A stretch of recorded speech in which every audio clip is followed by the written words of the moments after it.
Huerta y de César Chávez definitivamente tocó mi vida. Welcome, Antonio. Bienvenido, Antonio. Yo soy Ángel Luna, a senior from Heights High School in HISD. Y yo soy la voz de los estudiantes como yo. Estamos con César Chávez y Dolores Huerta para proteger los derechos de todos. Today we are hosting and moderating HISD's inaugural Cesar Chavez and Dolores Huerta Student Symposium. We are honoring and celebrating their activist work and giving students the opportunity to know that they too can use their voice because their voice has power. We are excited because we have important people from all over our city joining us, but more specifically, we have Dolores Huerta herself and the son of Cesar Chavez, Paul Chavez, who will speak with us live, so you don't want to miss the entire event. To kick the event off, we would like to welcome our fearless leader, HISD's interim superintendent, Dr. Granita Latham. Good morning. Thank you all so much for a wonderful opening. I'm excited to be here today for our very first Chavez Huerta Student Symposium, broadcasting live from Chavez High School. And how incredible that this event is really being led by our students. So to John and all of the students that are participating today and that have helped work with our area superintendents and members of Team HISD to organize this event, thank you. I'm excited that we're going to hear from students from Lewis Elementary School, Ortiz Middle School, Chavez High School, Fur High School, Wheatley High School. So all across the district, our students will be participating today. Over 50 years ago, Cesar Chavez and Dolores Huerta joined striking farm workers right here in Texas to help demand for fair wages and humane working conditions. And it's a fight that continues today in 2021. And I'm delighted that HISD is leading the way to honor these outstanding community leaders. It's exciting that we will be able to share with all students in HISD that they count, that they matter, and that from the top all the way throughout the district, we value what our students need and what our families need. Oh my gosh, I see one of our special honorees joining us now. She has just logged in. So we're so glad to have you on the call today. Yes, I see you. You just have that favoritism. She's coming, but we're really excited that she'll be joining us today. And I just once again want to thank all members of Team HISD and our students for organizing this great event today. I'm ready to learn and to listen. So thank you all again for this event. Thank you, Dr. Latham. Muchas gracias a la directora interina del Distrito Escolar Independiente de Houston, la doctora Granita Latham, por sus palabras y le deseamos, por supuesto, la mayor de las suertes en su nueva jornada. We wish you well, Dr. Latham. Thank you for your service and hope the best for you in your new journey. Special thanks from our students to you, Dr. Latham, for your contributions to our district. I also want to thank all of you who have joined us this morning for this great event. Please tweet today's event by tagging @HoustonASD with the hashtag #ThePowerOfYourVoice. Scan the QR code for a chance to win door prizes. We also want to thank all of the sponsors for this event, including LULAC Council Number 19, Tostada Regia Restaurants, Houston Dynamo and Houston Dash, Houston ISD Foundation, Imagina Communications, Hewlett Packard, NetSync, Data Projections, and Association of Hispanic School Administrators. At this time, we have student performances from Lewis Elementary, Park Place Elementary, Peterson Elementary, Rucker Elementary, Ortiz Middle School, Stevenson Middle School, and Chavez High School. Hello, my name is Dr. Luis Landa, proud principal of Cesar Chavez High School, located in the Houston Independent School District. Today, I humbly come before you, joined by our neighboring campuses to celebrate culture, diversity, and unity. In the words of our namesake, Cesar E. Chavez, together we strive to remember. We cannot seek accomplishments for ourselves and forget about the progress and prosperity of our community. Our ambitions must be broad enough to include the aspirations and needs of others. And it is with that sentiment that we honor Mexican-American culture through the art of music. Today, the Chavez Feeder Pattern Mariachi and Choir will be performing Mexico Americano, a piece that has become known as an anthem to celebrate heritage, and De Colores, a piece that celebrates Mexican folklore. We hope you enjoy. Thank you.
países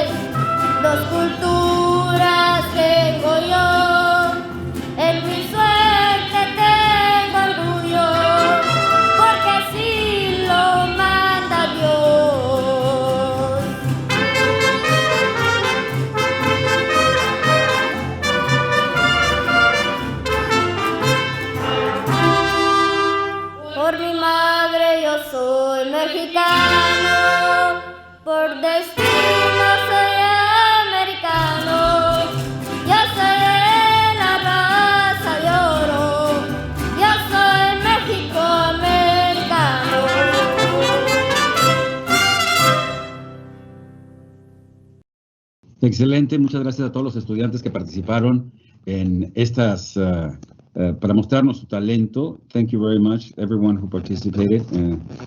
At this time, we would like to introduce one of the honorees of today's event, Miss Dolores Huerta. Es una leyenda viva. She's a living legend. Dolores found her calling as an organizer while serving in the leadership of the Stockton Community Service Organization, or CSO. During this time, she founded the Agricultural Workers Associations, set up voter registration drives, and pressed local governments for barrio improvements. Mejoras en el barrio. In 1955, CSO founder Fred Ross Sr. introduced her to CSO Executive Director Cesar Chavez, a like-minded colleague. The two soon discovered that they shared a common vision of organizing farm workers, an idea that was not in line with the CSO's mission. As a result, Cesar and Dolores resigned from the CSO and launched the National Farm Workers Association in the spring of 1962. Dolores' organizing skills were essential to the growth of this budding organization. Dolores Huerta continues now to work tirelessly, developing leaders and advocating for the working poor, women, children. As founder and president of the Dolores Huerta Foundation, she travels across the country, engaging in campaigns and influencing legislation that supports equality and defends the civil rights. Dolores Huerta continúa dándonos a saber que nuestra voz también cuenta. Con ustedes, la leyenda, Dolores Huerta. Buenos días a todos. So nice. Thank you very much for inviting me for your celebration to celebrate the life of Cesar Chavez. It's wonderful to see all of the young people that are really going to be learning more, because I'm sure you've already learned some things about Cesar. So maybe I can give you a little bit more information. One of the things that a lot of people don't know is that Cesar Chavez never really had a chance to go to high school. His family had to travel following the crops after they lost their own ranch that they had in Yuma, Arizona. And that was during the Depression, when a lot of people were losing their ranches and their properties. And the banks would lend money to the Anglo people, to the white people, but they wouldn't lend money to the Latinos so that they could keep their properties. So the whole family had to start traveling, and they left from Arizona. They came to California, and they had to travel following the crops all over the state of California. And sometimes we wonder why things happen. Sometimes bad things have happened to people, but sometimes those bad things happen out to be good, because the fact that Cesar was in California, he was able to start the Farmworkers Union.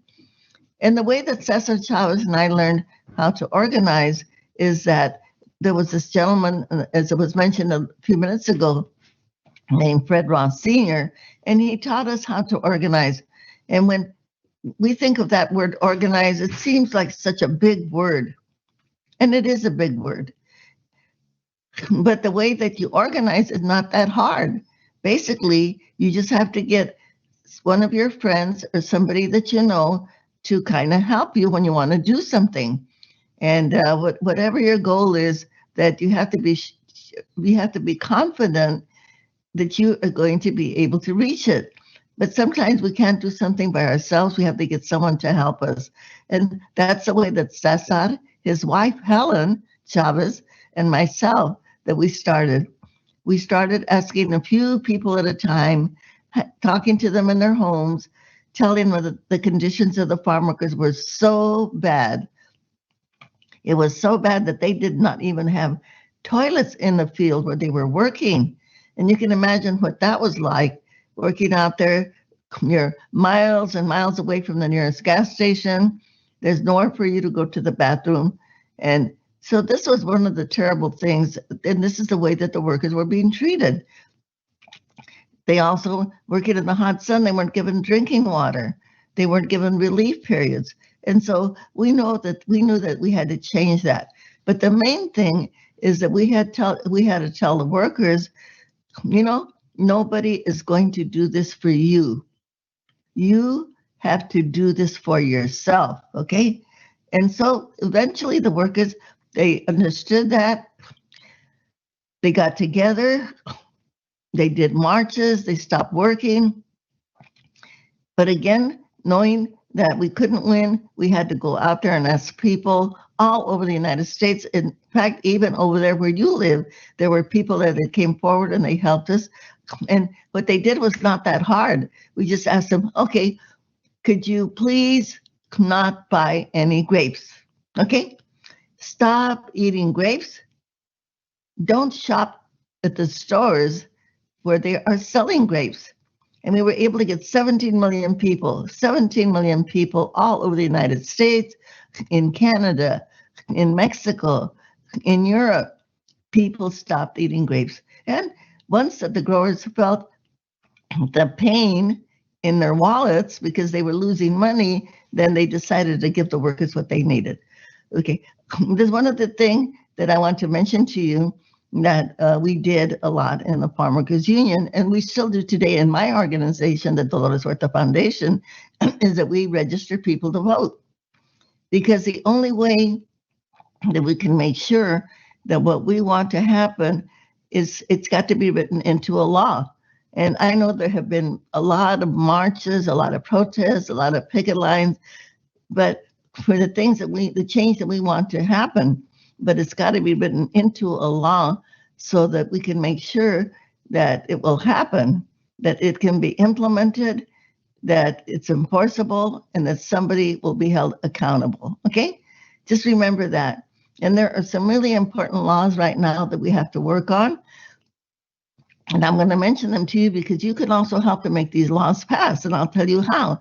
All you have to do is send an email to your senator. Yes, you have 2 senators there in Texas, and we want them to help us with these laws. And you and your friends and your family, your neighbors, all they have to do is send an email to the senator, and I'll tell you what the laws are, okay?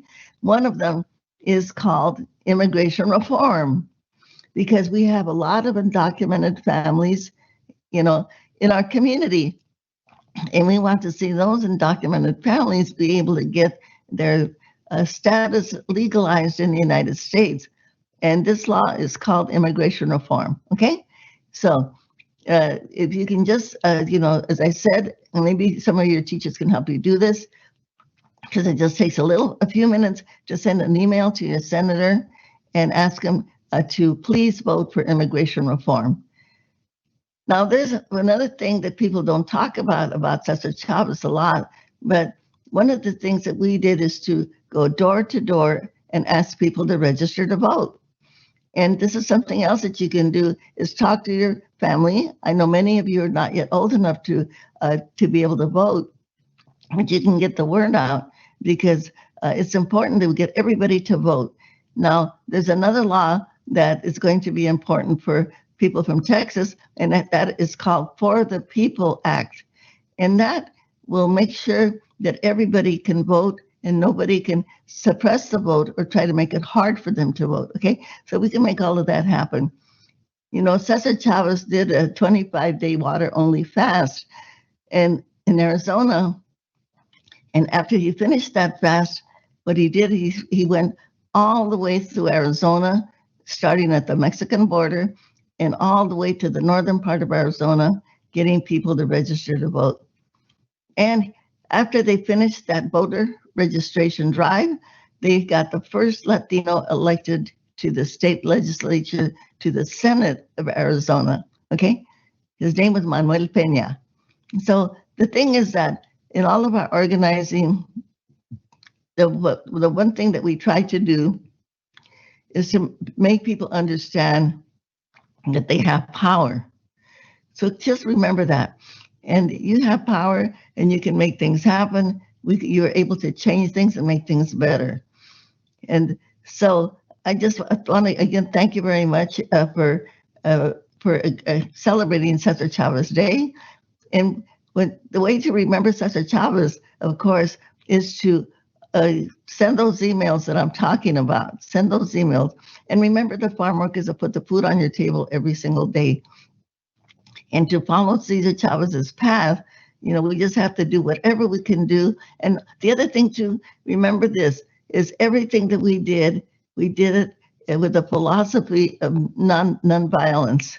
And that means, and when you talk about nonviolence, that just doesn't mean in a physical act and not trying to hurt anybody, but also in the way that we speak, to make sure that we're not disrespectful to other people. And it's okay, all of us are human, and sometimes we get angry, but we want to turn that anger into positive energy. And if you get discriminated against, because somebody treats you bad, because you happen to be Latino, it's okay to feel bad about that. But that comes from their ignorance, because they have not really been taught what the contributions of the Latinos have been to our country. And I like to say to people, look at a map of the United States before 1848. And if you look at that map, what you will see, 1/3 of the United States was Mexico, including Texas, Arizona, California, even little parts of Oregon and Colorado, okay? So if somebody tells you, go back where you came from, and you happen to be a Latino, tell them, you know what? We are where we came from. We were here before the United States was the United States, and we are the indigenous people, the native peoples, not only of the United States, but of the continent of North America and South America. So the real immigrants that came to our country came from Europe. Yeah, they are the real immigrants. And eventually, they were able to become citizens of the United States.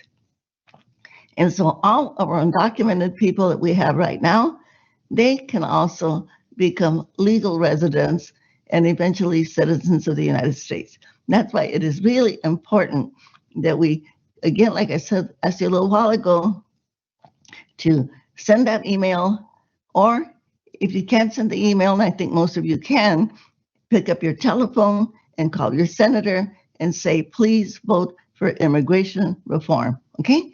We could all do that. Michael Moore, this is a man who makes documentary films, and he said this one time, and I'm going to copy what he said. And he said, when we wake up in the morning, we wash our face, we brush our teeth, and then we can call our congressman, okay?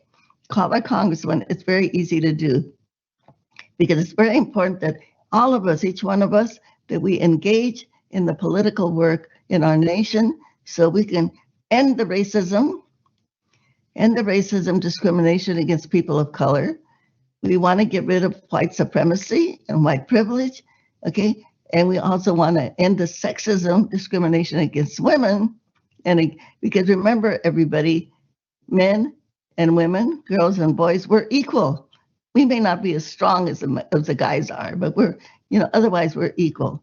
So we can remember that. And also, we don't want to discriminate against people from the third gender, discriminate against people that are LGBTQ, because we want to respect everybody. And I want to leave you with the words of another great leader, Benito Juarez.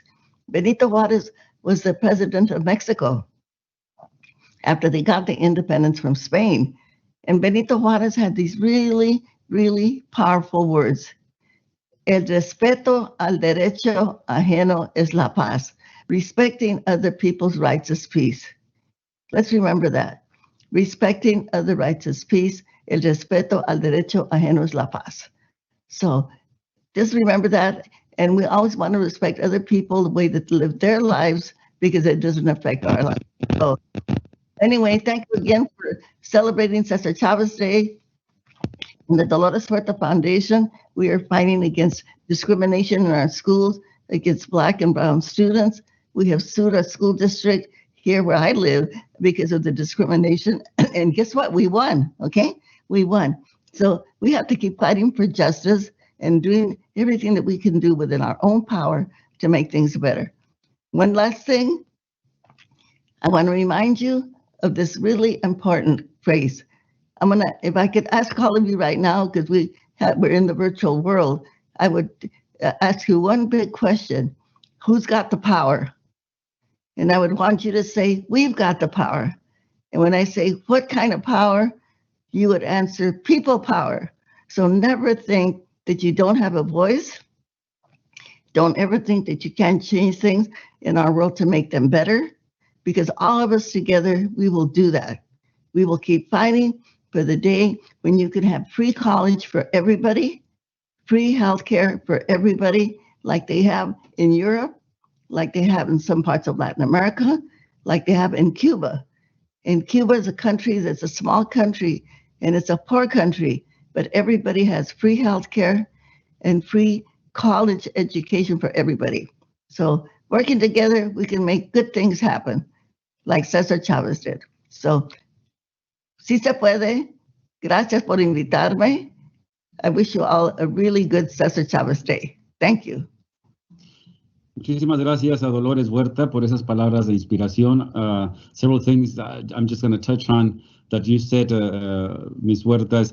Sometimes bad things happen and students get discouraged. But like you said, something happens. Some things happen for a reason. And that's why Cesar Chavez was able to become Cesar Chavez, because of a bad situation of their family. And I love what you said. You have to do this for yourself. Si se puede. And do it for yourselves. Thank you very much. Thank you. I was also inspired by Dolores Huerta and hope you are too. We see lots of people joining us. Please don't forget to tweet and tag at Houston ISD the power of your voice. Please scan the QR code for chances to win door prizes. Tienen que introducir. Ok, vamos a presentar a los miembros de nuestro panel que estarán participando. Creo que eso es primero. Esto va a ser primero. We'll announce some winners of door prizes. And now we're going to announce some winners of door prizes. Our first would be Dolores Perez from Helms Elementary School. Our second winner would be Madison Petaway from Westbury High School. Our third winner would be Mayra Perel from Land Trip Elementary School. Our fourth winner would be Ava Graves, Young Women's College Preparatory Academy. And our last winner would be Stephanie Garcia from Sam Houston High School. Great. Felicidades a ellos. Ahora sí presentamos al... Belén Delgado. Sí, nuestra primer panelista es Belén Delgado. Belén Delgado is the youth education intern at the Dolores Huerta Foundation. She is responsible for helping support her department with parents and students in the work of education in the Central Valley. Next, we would have Johnny Mata. Johnny Mata has spent more than half of his life raising awareness of civil rights violations. Through his experience, he's learned the ins and outs of the criminal justice system, despite never attending college. He grew up in the Houston 2nd Ward. He worked various jobs as a kid, as a busboy, selling newspapers, and at a tailor shop. He got his GED when he served in the military during the Cold War and the Vietnam War. Mata joined LULAC, an organization that he's been a part of for nearly 40 years. He has served as Texas State Director of the organization twice, in addition to holding several local positions. He believes that you always have to be aware, bring people up with you, so when you're gone, it was not about your legacy. It's about what did you really accomplish. Other than being on camera, people reading on the paper, accolades and awards, you can't take them with you. Now we also welcome Judson W. Robinson III. He's a third generation Houstonian with a varied background of business, politics, and community service. He attended Ebert Elfer Junior High School, St. Thomas High School, and Fisk University, received his Bachelor of Arts in Business Administration, and is also a licensed realtor. He began his professional career at IBM in marketing and was a leader in sales, marketing, and account management. Our fourth panelist would be Jose Hernandez. He is a senior at Sam Houston High School and also enrolled at Barbara Jordan Career Center, where he's studying marketing. He is an active member of the Sam Houston Band as a drumline section leader. His birthday is on May 5th, which he values. He is a young, budding entrepreneur and wants to study marketing in college. One day, he hopes to start his own real estate business and flip houses. Currently, he is selling phone accessories and photography for current employment. We also welcome Angel Elizondo. He is a senior at North Houston Early College High School. He has been involved in many leadership roles throughout his academic journey that have taught him how to act on issues that he is passionate about. He is a climate and public education activist and participated in meetings with political leaders. He's interested in politics and love public speaking, so we welcome Angel Elizondo. Our last panelist would be Isidro Garza Jr. He has been a LULAC member for 47 years. He's a graduate of Casa 73 in mechanical engineering from Texas A&M University. He also worked as a board of directors for Cesar E. Chavez Legacy and Educational Foundation. Mr. Garza marched with Cesar Chavez in Calexico, California, protesting the killing of Rufino Contreras by ranchers for trying to organize lettuce workers. He also picketed the Martinez for a respectable living wage for all working men and women. He's also the recipient of the Cesar Chavez Advocacy Award by SECLEF by Jaime Martinez. Welcome, everybody. I hope that you are comfortable where you're at. This is our new reality, doing all this through virtual. So we want to start our discussion. Our first question would go for Ms. Belen. We would ask her, Dolores Huerta and Cesar Chavez are known for addressing workers' rights. How relevant is their work now? Hi, yes, it's super important and still relevant to our work today. To this day, our organizers at the Dolores Huerta Foundation have a strong relationship with farm workers. And this trust and communication that was established during the 60s, during the workers' rights movement, has greatly helped us during the COVID-19 pandemic. We're currently helping farm workers know that they're eligible for the COVID vaccine. And this goes to show the critical relationship that we have with the workers, because they use us as an avenue of information, and we're trying to help them during these hard times and beyond. The foundation and its organizers are very integral to our communities, and we help guide others and teach them more about civic education. So the work that Dolores and Cesar Chavez started in the 60s has really helped us, has really continued our work to our present day, right? And we continue this work by having workers' rights trainings to this day, also teaching about the census, voting rights, just like Dolores said, and just as a whole, teaching more and more of our community about civic education. Excellent. Thank you. It's an excellent answer. We now want to engage with Jose. Jose, this question is for you. Many of us have been in situations where we have felt our voice was not valued. How have you dealt with that throughout your life, let's say, and how were you able to have the courage to speak up para que se oiga tu voz? Well, to start, you got to listen to your own voice, your own spirit, what you believe. Too many people grow up and they listen to their surroundings more than they want to listen to themselves sometimes. And doing that, they don't chase their dreams, or they don't do what they believe in. So, deep inside, you have to listen to your own voice before you decide what other people decide for you. You have to decide what you want to do for you. That's what I believe. Gracias, José. Y es cierto, primero tienes que escuchar tu propia voz. You have to listen to your voice and let that voice guide you. Thank you very much. The next question goes to Angel Elizondo. One person just wrote in the chat, I have heard that some students are taking food from school because they do not have enough food at home. I am concerned about these students. How can I get started advocating for them at my age?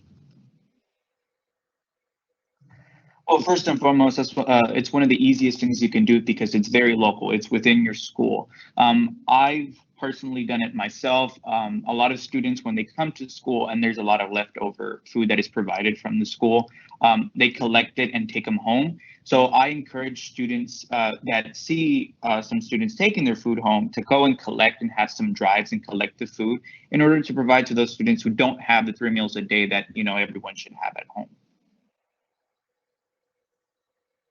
Thank you very much for your answer. We want to go to Mr. Robinson. With all your experience Tell us about a time when you came across a challenge in your advocacy work, or how did you stay motivated when there's a problem?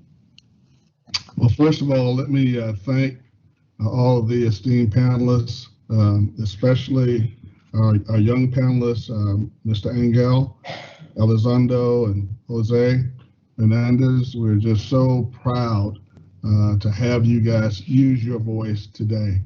I think that one of the things that we always want to look at is how do we play our own unique role in the effort.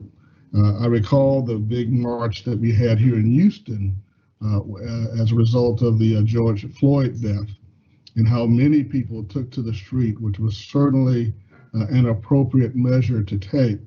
One of the ways in which we distinguished ourselves was to go on television and to tell the story of the history of George Floyd, his community, his education, his upbringing, what it was like to live in a neighborhood like he did, so that we helped to broaden the message perhaps to those who did not understand why people were angry and why people were protesting in the street.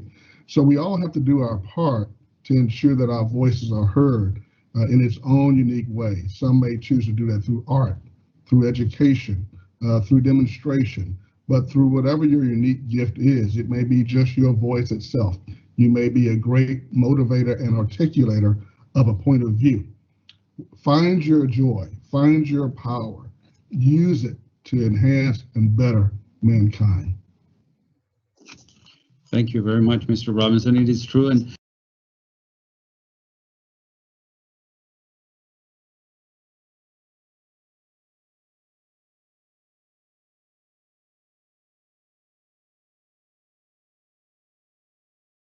this tragic events in American history that has brought together thousands of people, not only in the U.S. but in other countries, and it is very important to maintain. And I must add, just much like Dolores Huerta and Cesar Chavez, in a non-violent manner, much like Martin and Mahatma Gandhi.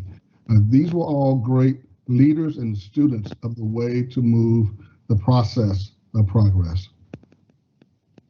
And it's important to tell the young people who are watching this today, you can actually just go out to the street together with no violence and make a statement. Absolutely. Absolutely. Thank you, Mr. Robinson. Thank you. Next, we will have Isidro Garza. And that question would be, what advice do you have for students who are beginning their journey of advocating for what they are most passionate about? Yes. Yes. Can you hear me? Yes. Okay, very good. I'd like to say that before I answer the question, is that we're not celebrating Cesar Chavez Day. We're celebrating Cesar Chavez Dolores Huerta. Dolores is very humble, and she gave it all to Cesar Chavez. But in Houston, we're celebrating her also and her accomplishments. That's just a clarification. And now, as far as vision and emotion of the people, of the students, you are the future. You are the legacy. What you're doing today is really important. That we remember two icons that we can have an affinity to. They look like us, and therefore, one day you too can be that icon. I ask you, how many other Hispanics do we have at the level of Cesar Chavez, Dolores Huerta? There is nobody else. They're in a league of their own, and we're honored to have them. And what did they stand for? Human dignity. That flag that's behind me, those flags that you're going to be receiving, the red is for the sacrifice, the white is for hope, and the eagle is for dignity, the center of La Causa. And it's when she talked about restrooms, in the fields and clean water and respectable living wage. That's at the heart of human dignity. How can somebody raise a family on meager wages, and they spend and yet others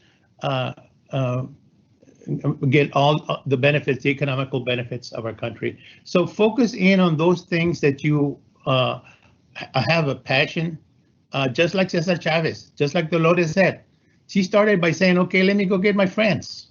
Do the same, students.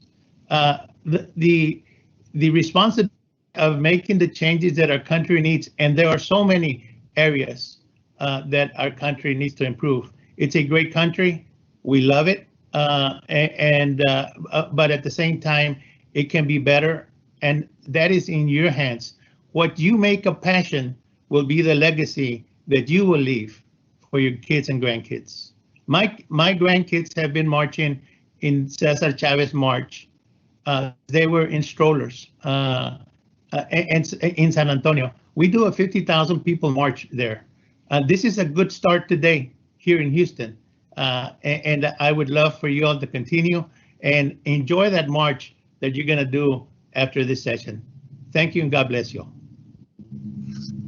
Isidro, muchas gracias por sus palabras. And it is true, we are celebrating the life and the legacy and the work de Cesar Chavez and Dolores Huerta. And I noticed also that she's very humble and she gave it all the honor to Cesar Chavez, but she also has been part of this wonderful journey for human dignity, and that is wonderful. Now I want to ask Johnny Mata, and I know Johnny Mata since I started working television back in the 90s here in Houston, and every time we want to interview someone in reference to human rights, to la lucha por los derechos de los inmigrantes, we always call Johnny Mata. Johnny Mata, why is it important that we still continue esta lucha? ¿Por qué continuar esta lucha? What else can we do? Es muy importante porque las personas de color, y lo digo porque somos tan diferentes razas en los Estados Unidos, comenzando con los líderes, la cultura y conocimiento de cuando ellos comenzaron era mucho más diferente que la cultura de nosotros. Cesar Chavez y Dolores Huerta comenzaron los primeros pasos de los derechos de los farm workers, pero al mismo tiempo fue una labor tan grande y reconocida mundialmente que nos toca a nosotros, y especialmente los líderes de hoy, que sigan la lucha. Segundo, I want to thank all the students, congratulate them for their leadership and how they have coped with the epidemic during this horrible, tragic time. And you are the leader of tomorrow, and we expect that and much more in the future. La segunda pregunta va a ser para la señora Delgado. Who inspired you to become a leader? I think the person that greatly inspired me to become a leader was definitely my mom. My mom was born in Juarez, Chihuahua, and immigrated to this country when she was only 24, I believe. And so she came with two small children with my brother and my sister, and she has shown me my entire life to persevere and to be independent and to work hard. And so she definitely inspired me to be the person that I am today and to advocate for others who don't have as much as I do. And so I just like to give it to my mom. And well, later in life, I learned about Dolores Huerta, and she is also my second role model. And I see her in the office every day, so she's a continuous inspiration to me. And I hope that, I see definitely, right, we're dedicating a day to her, that we all see the greatness that she is and the inspiration and role model that she is for all of us. Hay un dicho en español que dice, en el momento de tomar una decisión, podemos cambiar nuestra vida. At the moment we make a decision, we can change our lives. Perhaps one of you can tell us what moment was that for you, and how did you have the courage to make that decision and continue your journey into what you feel is a better life for you and your family?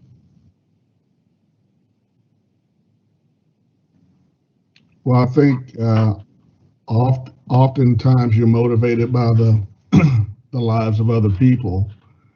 In my particular case, it was the lives of many people of the 60s. One in particular was my father, Judson Robinson Jr., who was the first African-American elected to Houston City Council.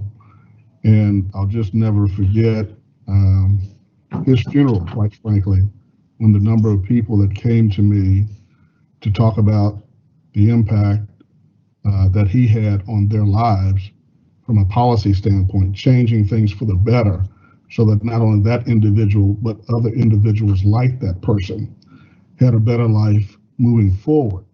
And so it demonstrated to me that if not for the life of Judson Robinson Jr., there would not be more equality in the city of Houston that we now experience and take for granted.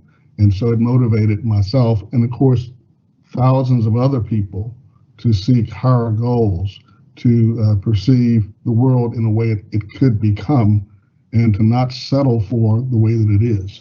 So I think that as we all look around our community, we see people like a Dolores Huerta or a Cesar Chavez, or maybe even the students on today's call, and know that if they can do it, and if they're requesting more justice and willing to work for it, then we too should be motivated to do the same.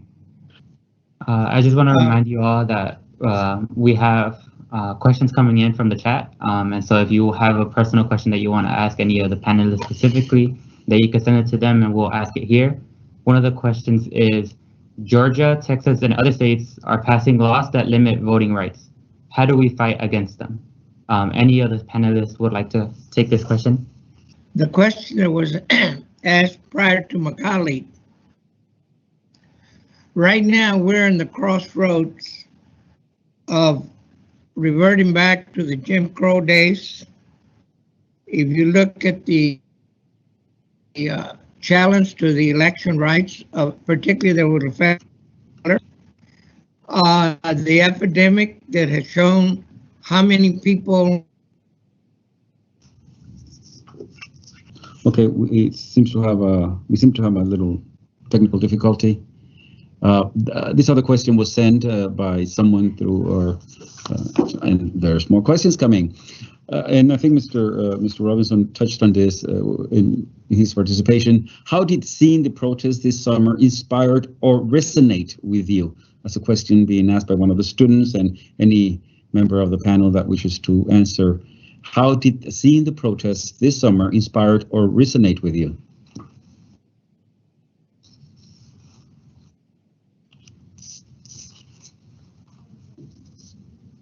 I'll take that. And I'm going to throw that question right back at the students. What will you do when you see something that's wrong? Will you just turn your head the other way and say, well, let them take care of the problem their own way? Or will you stop what you're doing? We're all busy. There's no difference between the student and the business owner. We're all busy and we have our own schedules. But when you see something wrong, what do you do? If you see something wrong and your conscience leads you to take action, do it. So that's how I see things that should be corrected, write it. And I challenge the students. They're those who will not want to get involved, and that's okay. That's how they choose to live their lives. Dolores Huerta, Cesar Chavez were not like that.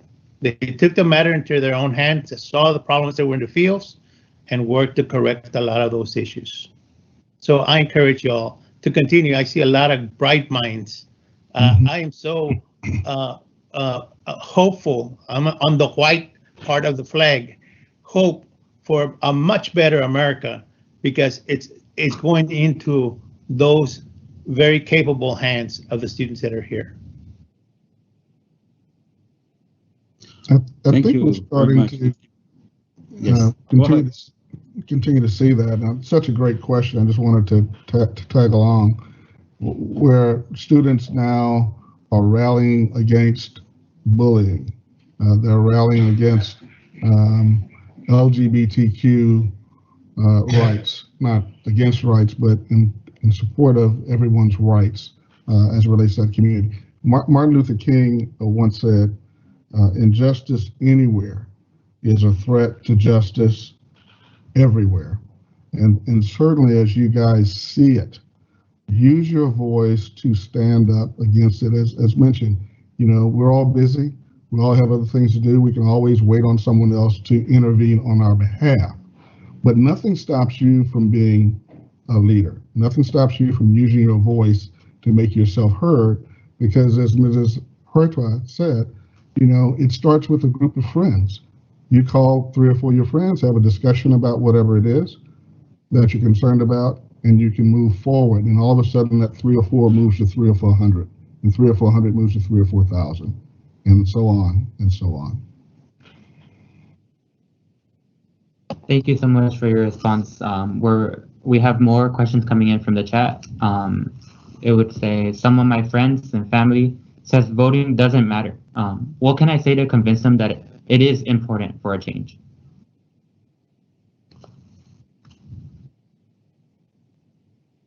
I'd like to take that question. Something that I've seen recently in the recent election cycle is a lot of people saying that their vote would not count, that their vote is merely just, you know, it's gonna go to the other candidate or whatnot.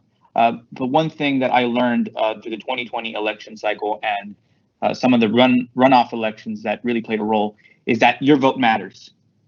Georgia showed us how important their vote mattered. It decided the control of the United States Senate. But it also shows that if people rally enough, if people get together in their community, that they can have huge turnout that can make very big implications nationwide. So when people are doubting their civic duty of voting and not using that right and voicing their concerns in the ballot box, it's kind of worrying to me. I know that moving forward, people are seeing the importance of voting and seeing that their vote counts and that their voice matters. Thank you, Avery. And I think it was the results of the election in this last year definitely showed that every vote counts, and that people have to participate and register to vote. And that is one of the wonderful powers that we have in this country, the right to vote. And those people in my career throughout the years, they're always saying, no vale nada, no sirve de nada, para que voto, your vote does count. So please, as soon as you hit your 18th birthday, register and participate with your vote. I would like to add on that I know we've been addressing the presidential election, but it goes beyond just the presidential election. It goes into your own state, your own city government, your own state government, which your senators, everybody plays an important part on your future. And it's not just surrounding the president because they do not hold the entire power. And so it is important to continuously vote consistently throughout your years, not just every 4 years for the president. And then our next question would be, what are the 3 things students should consider when trying to organize and voice their concerns? I would like to take this question. So one of the 3 things I believe when you're trying to get people together as a group to, you know, vote or rally against something you believe is wrong or right, is you got to get people who are very like-minded, you know, maybe start off with a group of friends. And then, you know, if you're in a school, you know, there's lots of administrators who, you know, are more than happy to support the students and will join, you know. And like, you know, earlier in the presentation, someone mentioned by emailing people and making phone calls, anything's possible in large amounts of groups. No one's just going to listen to one person. You got to work together. It's more stronger, more powerful, more like-minded people have more. It's louder than just one person. Everyone's voice together is stronger than just one. That's what I believe in.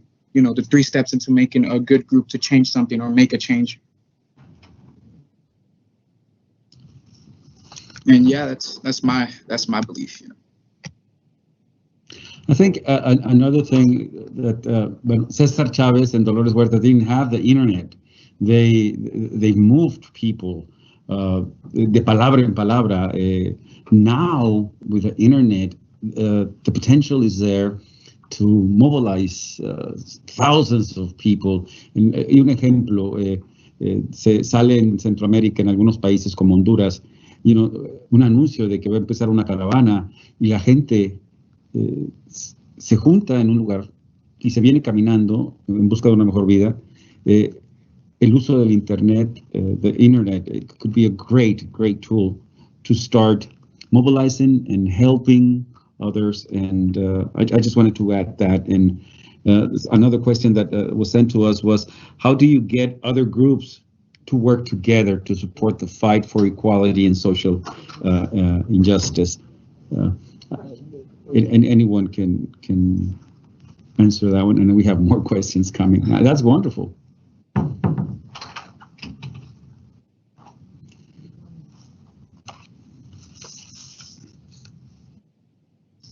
Okay, another question here is, how do we join the groups represented here? So maybe Belen can answer that question. What do we want to be part of the Dolores Huerta Foundation, let's say? Hi, yeah, if you guys totally want to be a part of we have a youth program at the Dolores Huerta Foundation, and they are very strong in teaching us our leadership skills, more about civic education, voting rights. And you can find all of this information at doloreshuerta.org, and as well as our Instagram. And we have links on there on how to join our youth group and their trainings. And we would love to have you so that you can learn more about Dolores Huerta herself, but also just to learn how to advocate for yourself in your own local communities. So I hope to see you guys there in our trainings, and I'll wait for you.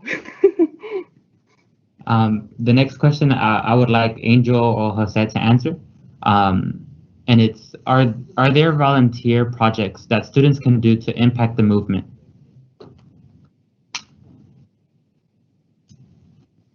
Yes, there's always community service you can do. There's always things you can do in the community. There's always groups, they're always everywhere on Facebook where it comes to, just the Houston community, helping the homeless, giving out stuff.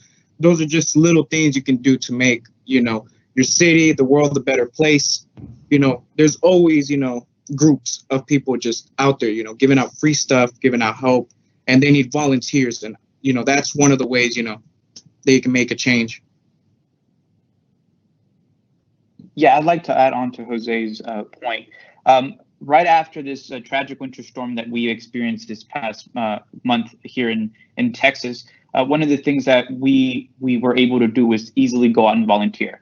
And a lot of people were signing up to the Houston Food Bank, giving their time there, and provide meals to people who unfortunately could not have meals due to the power outages or the water boil notice that we had across the city of Houston. So there's things like that. After natural disasters in that May, or even just going out and volunteering at planting trees, cleaning up litter, things in that nature that just better your community and help out the constituents in your area. I feel like I could add on to that when it comes to how they mentioned natural disasters, especially here in Houston. Year after year, we get hurricanes that come. Everybody remembers Harvey. But one of the most important and proud spirits that we have here in Houston is the way we collaborate and we get together after natural disasters, after our communities are hurt, after our communities are down. We get together and help each other out in any way possible. And I feel like that volunteering is extremely important. Our next question would be, what does it take to elect representatives that truly serve the needs of the people especially oppressed groups.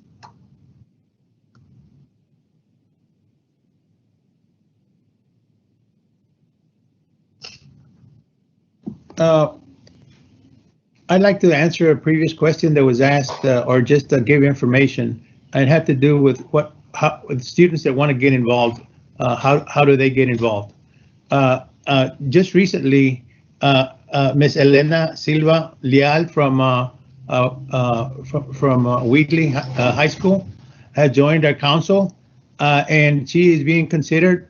She's a nominee for the deputy director for student activity. Contact her.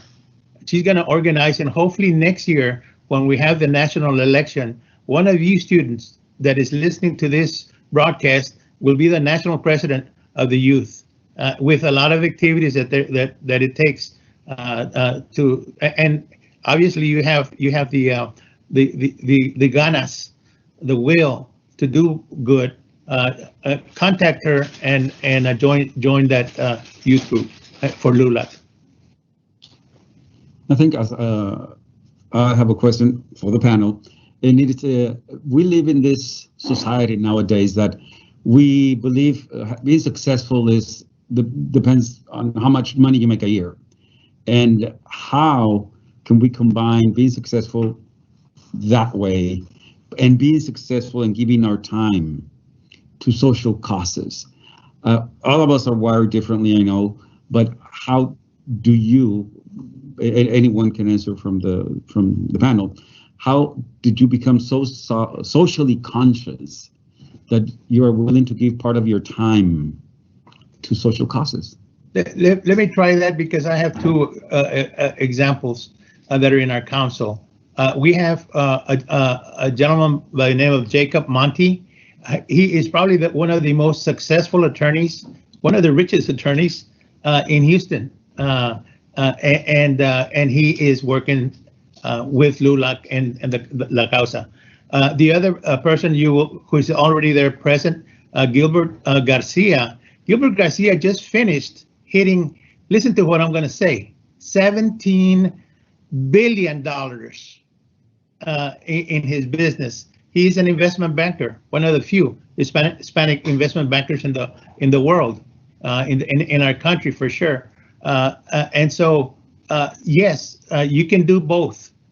You don't have to stay poor to be in the fight. As a matter of fact, there's an old saying: si alguien se está ahogando, if somebody's drowning, you don't know how to swim and you jump in, probably both of you are gonna sink. But if you're economically strong, and so that's when you can do the most benefit for our community. So keep your aspirations to serve others, but at the same time, keep your focus on your studies so that you will make good money, just like the two examples that I just finished mentioning. Our company has an engineering company. We have about 30 employees. My sons run it. So we can do both. Thank you very much. Part of what we do at the Urban League is we have an Urban League Young Professionals group, which not only kind of adheres to the mission of the Urban League, which of course is volunteerism, giving back to your community, being a good public servant, but also to ensure that you are on the right economic path, to ensure that you are putting yourself in a position to provide well for yourself and your family, and to give back to your community. These are all kind of fundamental teachings of the Urban League so that we can empower communities. There are those who will be more civic minded and care more about simply leading and being engaged and involved. And of course, there'll be others that care more about their financial success. But when you have a good blend of all of that, it doesn't matter where you are on the spectrum, as long as you are on that spectrum and you know how to give back and you know how to build wealth. And those are fundamental teachings of the Urban League that we can help provide. I encourage you guys to go to www.haul.org, where you not only learn about some of those things, but also some of the programs that we offer to help strengthen your family. It might be helping you get a job or a better education, or starting a small business, or buying your first home. But all these are things that are fundamental to the success of any family, of any individual. You have to be healthy, educated, you have to have a job, you have to have a place to stay. You know, if you got those fundamental things going for you and you're with the right kind of people, chances are you're going to be having the right kind of discussions to promote economic sustainability and wealth development. Great. Thank you very much for your answers. I know we've mentioned a lot of programs today, and one of the questions coming in from the chat is, how old do you have to be to join these youth programs that we've been mentioning?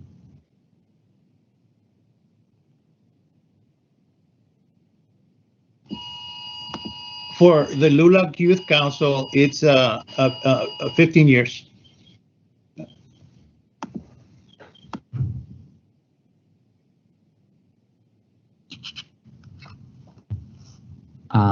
Our next question would be, how can Hispanics have a voice and not be fearful to speak regardless of immigration status?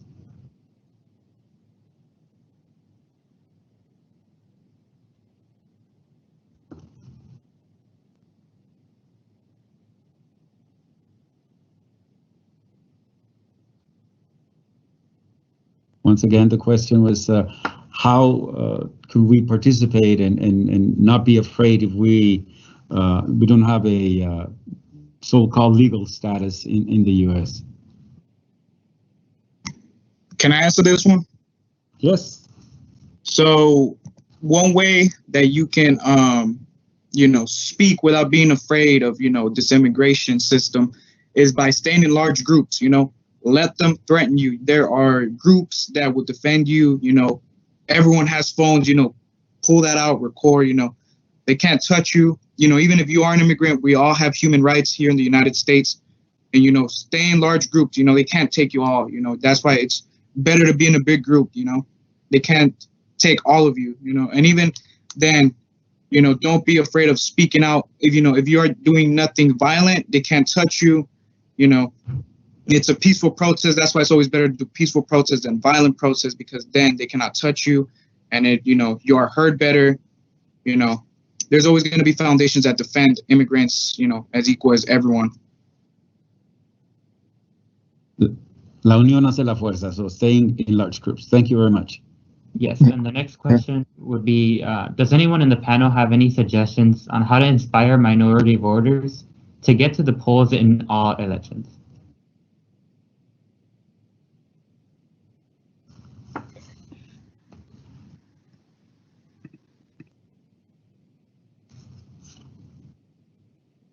Do I answer it? I can answer it. I'll answer it. I would say, especially coming from Heights High School, many high schools nowadays have events where students can volunteer within the polls. And so they work with advertisement, they work with social media. Like we mentioned before, collaboration is key. And so if you have a group of friends that are passionate about this, you could start your own drive where you could go door to door in minority communities and get people to start registering to vote. You could do it through social media. You could do it at school. There's multiple ways and degrees of volunteer that you want to do. You could simply go to the polls and work the day, or you could go house to house. It's always up to you, but most importantly, the action is what matters. Right. Any other question? I would like to add on to that. Yes. So one reason why, or a good way to convince someone to, use the right to vote is not just think for themselves, but, think of your family relatives who can't use that, to vote. A lot of people can't vote, use that to help your community. Every vote counts. By you voting, you are helping your family, your community have a better chance of having a better future. Thank you very much. Thank you. And now,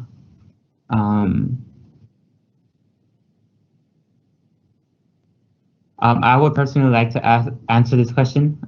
Which young activists are you watching? Who is leading the next generation? And that's us. We are watching ourselves every single day on our actions moving on to the future. I know as a senior, it's very daunting. College is coming, life is coming, but it's exciting.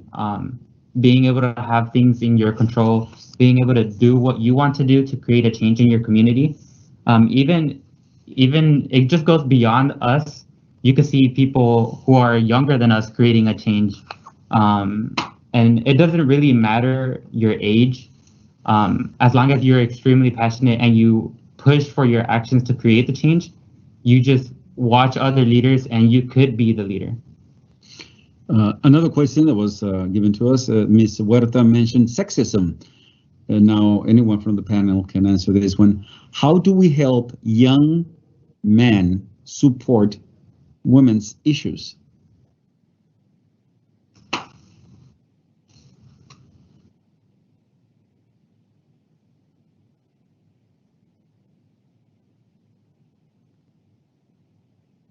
Well, I think it begins with dialogue. I think the importance of having these groups that we're all talking about coming together so that we can get these issues on the table and to make sure that all voices are again being heard, to put ourselves in the shoes of others, be they male or female or different organizations or ethnicities or whatever it is.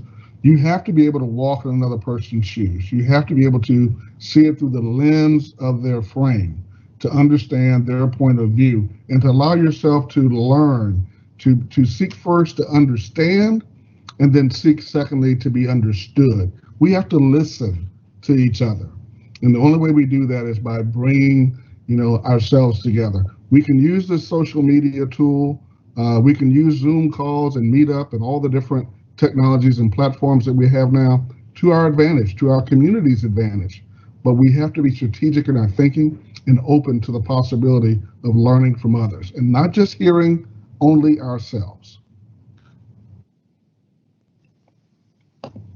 Thank you. I'd also, sorry. I'd also like to say, right, we have been conditioned to disrespect each other, and we shouldn't. We should obviously deprogram ourselves from doing that.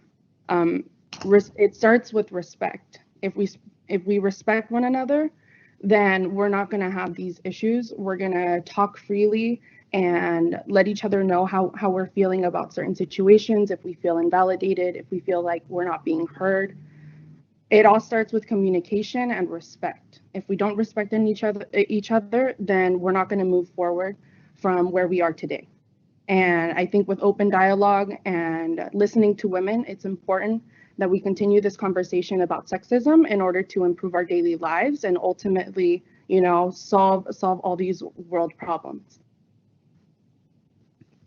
I'd like to bring it around to Dolores Huerta situation. After Cesar Chavez passed away, the board had to elect a new leader. And the board is mainly consisting of what? Males. So the next leader, official leader of the Cesar Chavez organization should have been Dolores Huerta. Why didn't she get elected?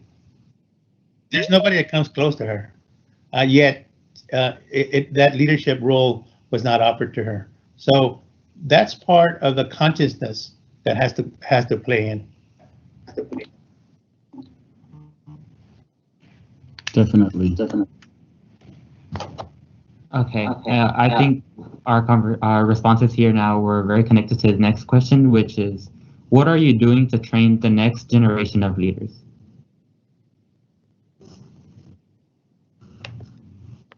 I'd like to answer that one. One of the main things that I see around people my generation and people and students in school right now is they think their voice doesn't matter. Like mentioned before, people are saying as soon as you turn 18, go to the ballot box, cast your ballot, vote.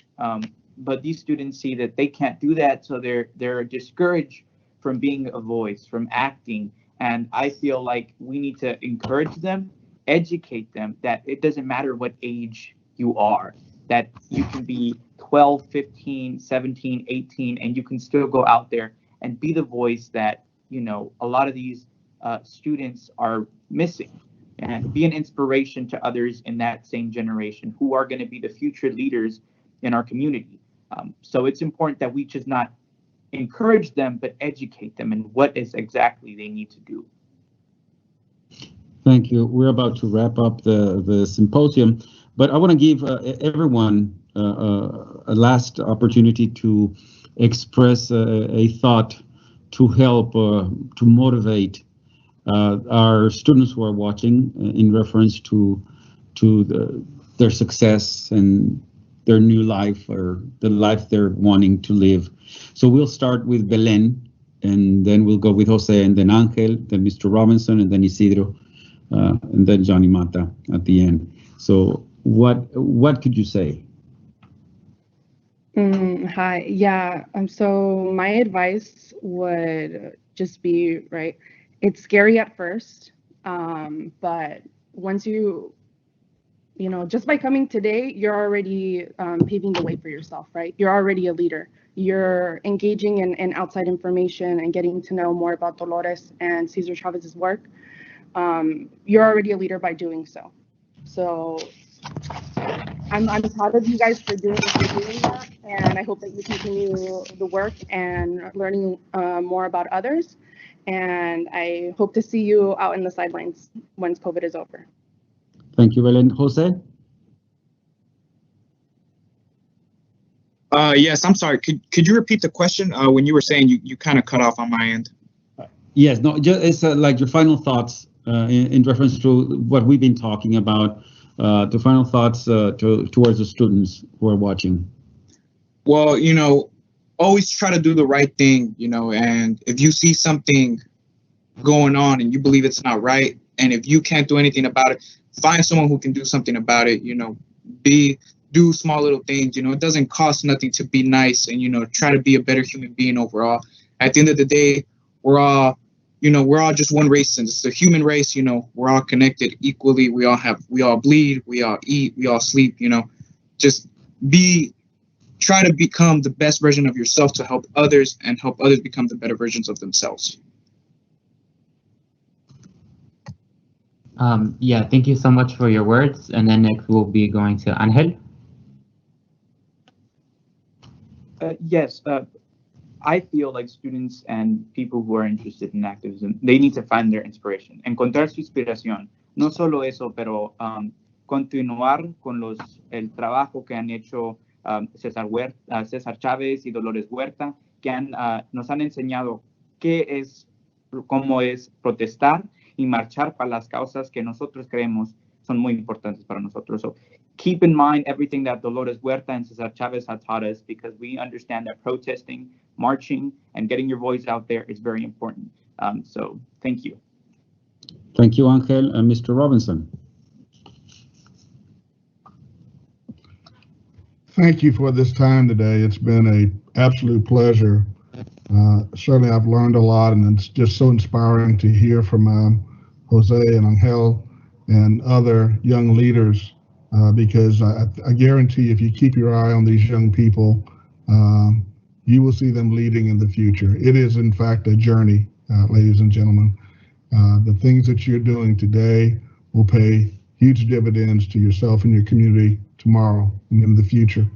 So I encourage all of you to begin the journey. I've had the pleasure of working with several people who come through our organization who were simply leaders amongst their peers, and I've watched them, and now they are Houston City Council members, or they are heads of national organizations, or they are executives within organizations of profit. So, don't be afraid. Go ahead and get out there. Sure, you're going to stumble around at first. You may make a few mistakes, but that's life. Life is a process. It's a journey. You learn from your mistakes. You grow from your mistakes. But if you don't begin to make them, you will never grow or learn. Good luck to you all. Thank you, Mr. Robinson. Mr. Isidro Garza.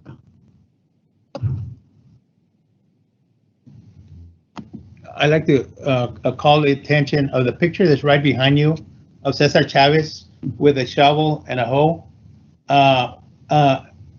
If you look at it with a little objectivity, that is his cross. he's carrying a cross. The red in the flag designed by Richard stands for sacrifice. Wrongs don't get corrected without sacrifice, and you must be willing to make that sacrifice.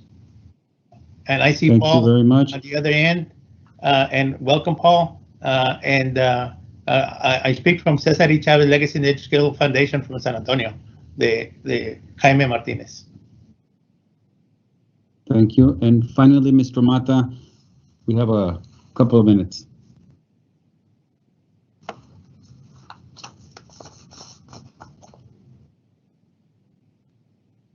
I don't think he could hear us. I think we lost you.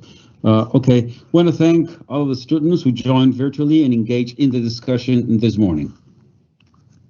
We will also want to thank the members of the panel for taking out their time to talk with the students in HISD about advocacy and the power of their voice. Please continue to tweet at Houston ISD the power of your voice. And now I will announce some additional door prizes from the raffle. Our first winner would be Crisabel Salinas from Gregory Lincoln, Ms. Vanessa Saldana from Hogg Middle School, Denise Ramirez Sanchez from Franklin Elementary School, Evelyn Cortez from Milby High School, and Luis Carrillo from Sharpstown International. At this time, we'll have Mr. Cesar Martinez and Dr. Giovanni Ponce, Area Superintendent in Houston ISD, to present the winners of the Cesar Chavez Dolores Huerta Student Advocacy Projects. Thank you, Antonio. Good morning. My name is Cesar, and I am proud Area Superintendent in Northwest here in Houston ISD. I am joined by one of my colleagues who introduced himself as well. Buenos días a todos. Mi nombre es Giovanni Ponce. Soy el orgulloso superintendente del área este de Houston ISD. In honor of its Cesar Chavez and Dolores Huerta holiday,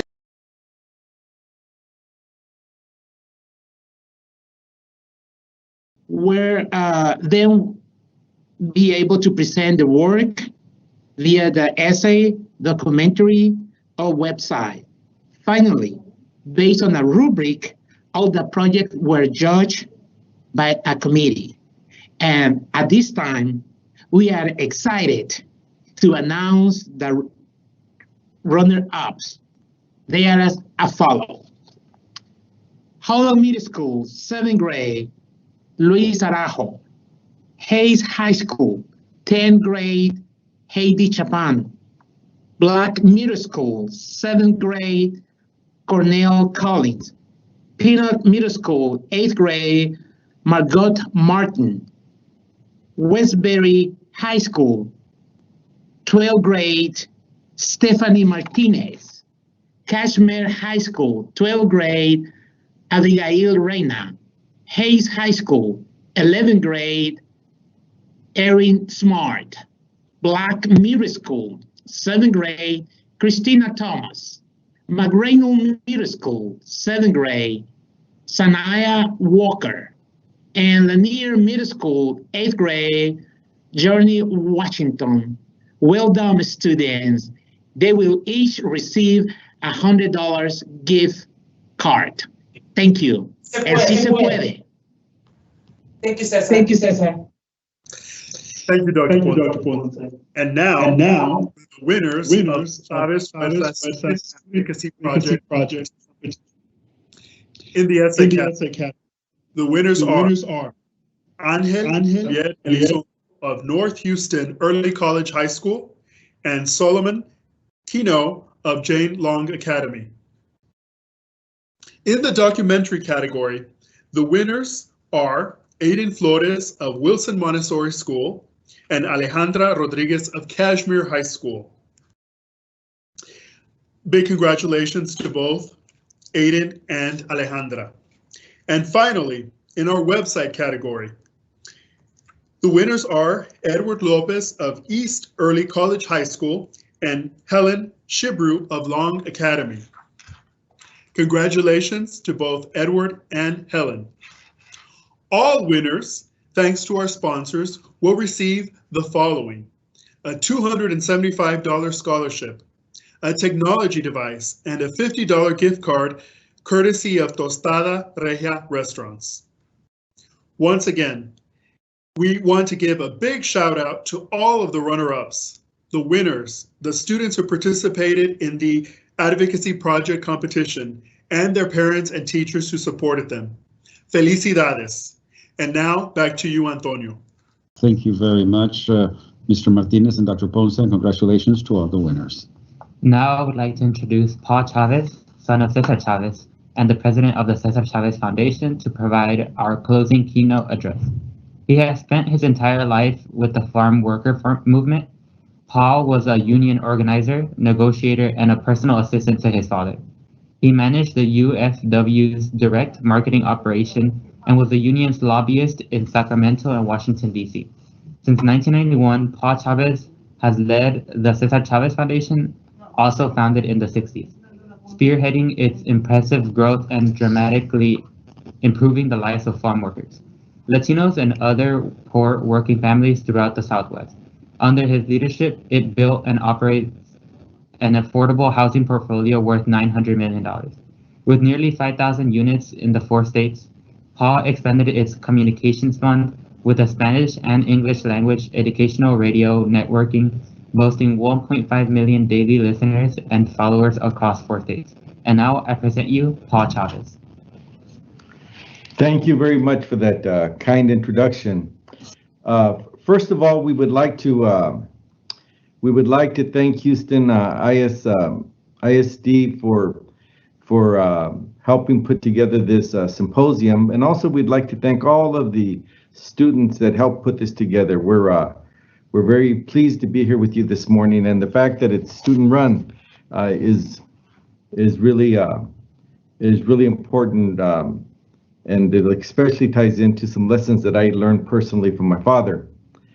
You know, when President Biden first sat at his desk in the Oval Office on Inauguration Day, you know, many people were surprised and excited to see a bronze bust of my dad behind him.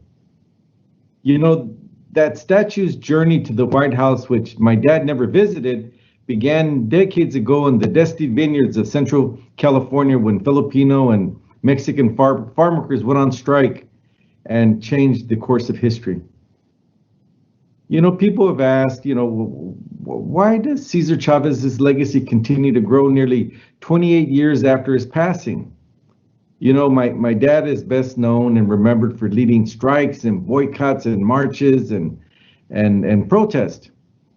But I believe that history was made because he had this idea that the poorest of the poor, the least educated amongst us, could take on one of the biggest and most powerful industries and prevail. The 1965 Grape Strikers struggled and refused to give up through 5 long, difficult years of striking and boycotting until most of California table grape growers negotiated their first ever union contracts. And it was those agreements that firmly established the United Farm Workers as the nation's first union for farm workers. You know, the UFW continues making important progress for farm workers today. So as I reminisce about those memorable times and think about my father as we approach what would have been his 94th birthday, I'd like to share with you some lessons, or a lesson that I learned personally from him. And I think it's a lesson that really applies to the message and the theme of this symposium, the power of your voice. And that lesson was about having faith in people. At the heart of our movement was my dad's unfailing faith in the poorest and least educated amongst us. After high school, you know, I wanted to work for the union, and I thought that I would be sent to go work on the front lines and where all the action was at, organizing and boycotting and striking. But my dad promptly put me to work in the union's print shop, something that I didn't know anything about, and to be honest, I really had little interest in. But I worked at it, and over time I became a pretty decent printer. After a few years, my dad wanted me to work with him in his office as an assistant. and I resisted. By then I thought that I was born with ink in my veins, but the truth is that I'd never worked in an office, and I had doubts about being able to do that work. But he convinced me by telling me that if things didn't work out, that I could return to the print shop. So I joined his staff, and I learned a lot about things that I hadn't known. And I did well. I became interested in how plans and budgets are put together, and how you identify issues and allocate resources and remedy problems. These are skills and tools that I continue to use today. Now, by then, the union had achieved a lot of success organizing workers, and there was this real need for negotiators who would sit down at the bargaining table and negotiate for better wages and conditions for farm workers. There were those in the union that wanted to go out and hire experienced outside negotiators, but my dad had another idea. You see, he was convinced that the sons and daughters of farm workers, the sons and daughters of immigrants, could learn those skills and that they could do that work themselves. But more importantly, he understood that lives would forever be changed and people would be uplifted if they were given the opportunity to negotiate their own contracts. And so he asked me to be part of this mission, and at first I said no. By then I told him I was born to be an administrative assistant. But he insisted, and I joined the first class of 15 students who were trained to become negotiators at a school that was set up at our headquarters here in Keene, California. And it was a tough year-long academic curriculum. We studied long hours, 6 days a week, classes on economics and labor law and English composition, and we had to brush up on our Spanish and math, and we had to learn how to cost out collective bargaining proposals. But sticking with it, we learned to negotiate. But more importantly is that we gained the confidence to go up against powerful growers and their highly paid lawyers. So by then I thought I was born to be a negotiator, and that was my life's calling. Then my father came, and once again, he asked me if I would move on and if I would become the union's political director and lobbyist at the state and national capitals. Now, getting me to agree to that also took some convincing, because again, after all, I thought, what do I know about these things? And it'd be the biggest challenge yet. We were in a new political era that was going to be very perilous. There was hostile administrations taking over in Washington and Sacramento. The new governor who was coming into California was set on dismantling enforcement of a state farm labor law that gave farm workers the right to bargain, a law that my dad had worked so hard to pass. And so I agreed, and we got to work, and we worked hard, and we were able to protect the law from being changed.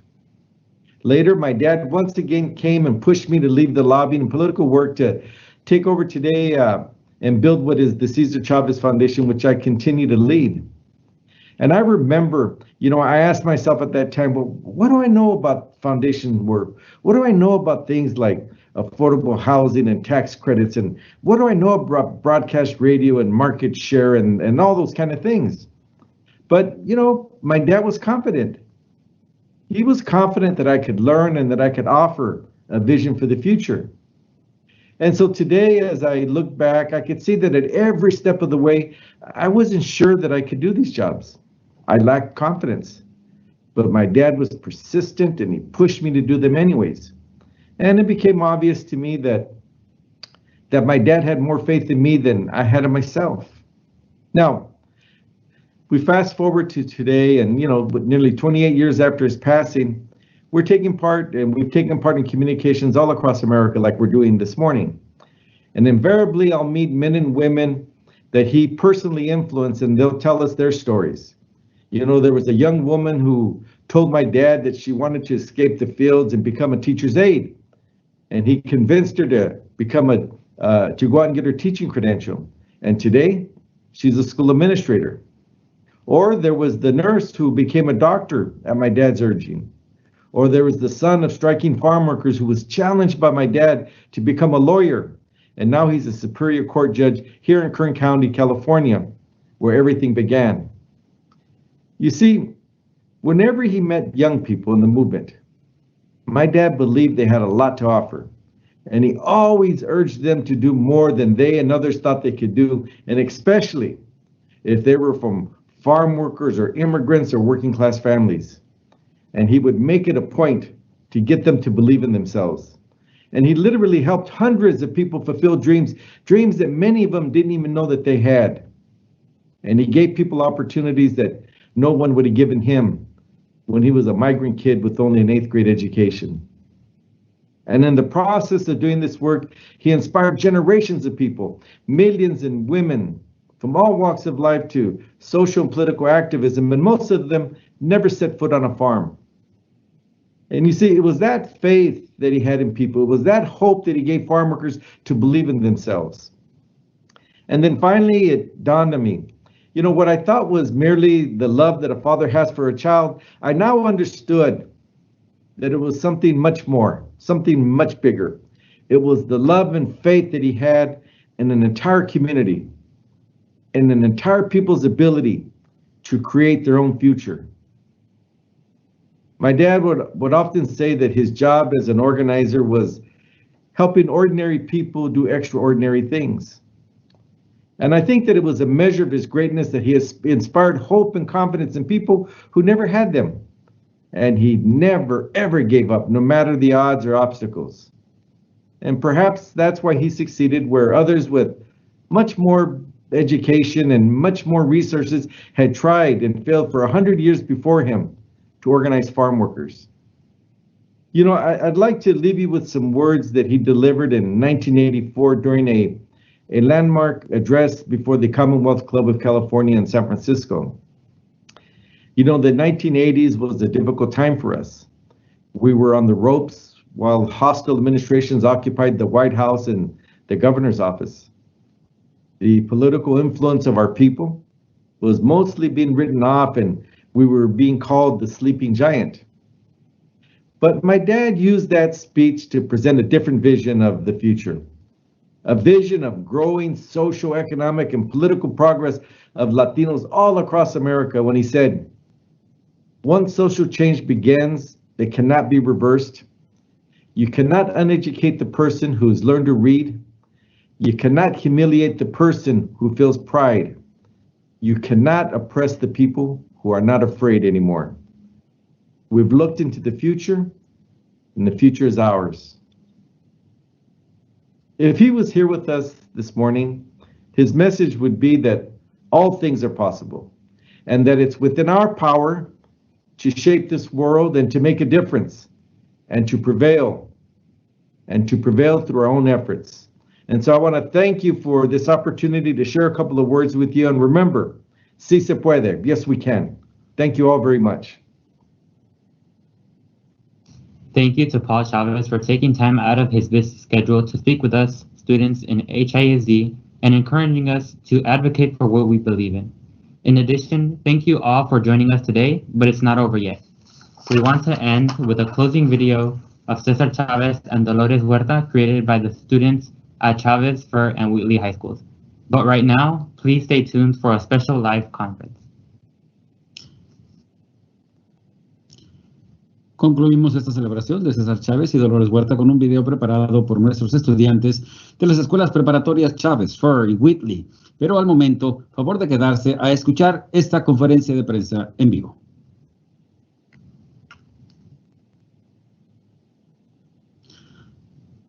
At this time, we have a very special presentation by LULAC, Council 19. We are going to go live to press conference where representatives of LULAC are honoring Dr. Lathan for her contributions to education with a Conscious Building Award. En estos momentos vamos a pasar a una presentación especial por parte del LULAC, en donde van a reconocer las contribuciones de la doctora Granita Lathan. Escuchamos. Good morning, everybody. My name is Augie Pinedo. I'm the LULAC District Agent and Director. I feel so privileged to be here with so many friends. And I call you all friends because you have helped the Latino community and LULAC throughout the years, really, to get things done. We love you guys, and we need you. We need friends like you in every part of our society, from the police chief to the superintendent, to different organizations, because as people come to us for help, to LULAC, we reach out to you and ask you to help us. And in so doing, we're able to help people out there. So we're very privileged to have so many friends here. So thank you very much. Now, the first person that I'm going to introduce is an icon himself. Just like, he's got a while to go before he's like Cesar Chavez, but he's getting there. He's getting there. And Cesar Chavez was a great man, and Dolores Huerta.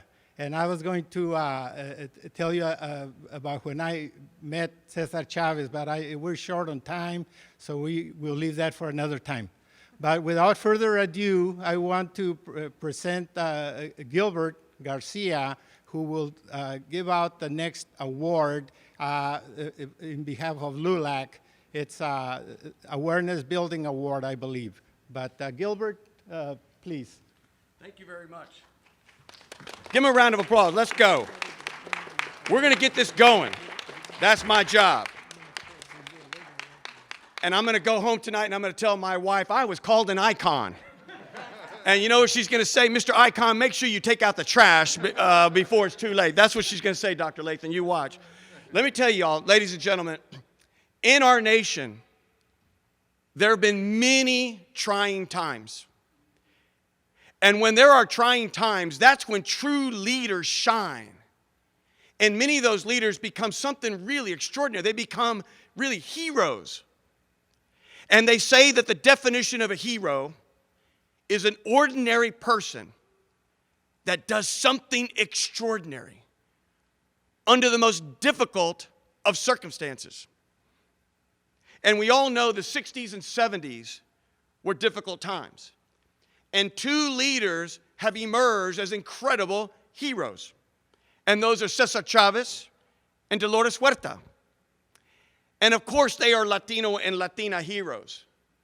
But more importantly, they're much bigger than that. They are American heroes. And frankly, they are much bigger than that. They are world heroes of conscience. Give me an applause. There you go. Because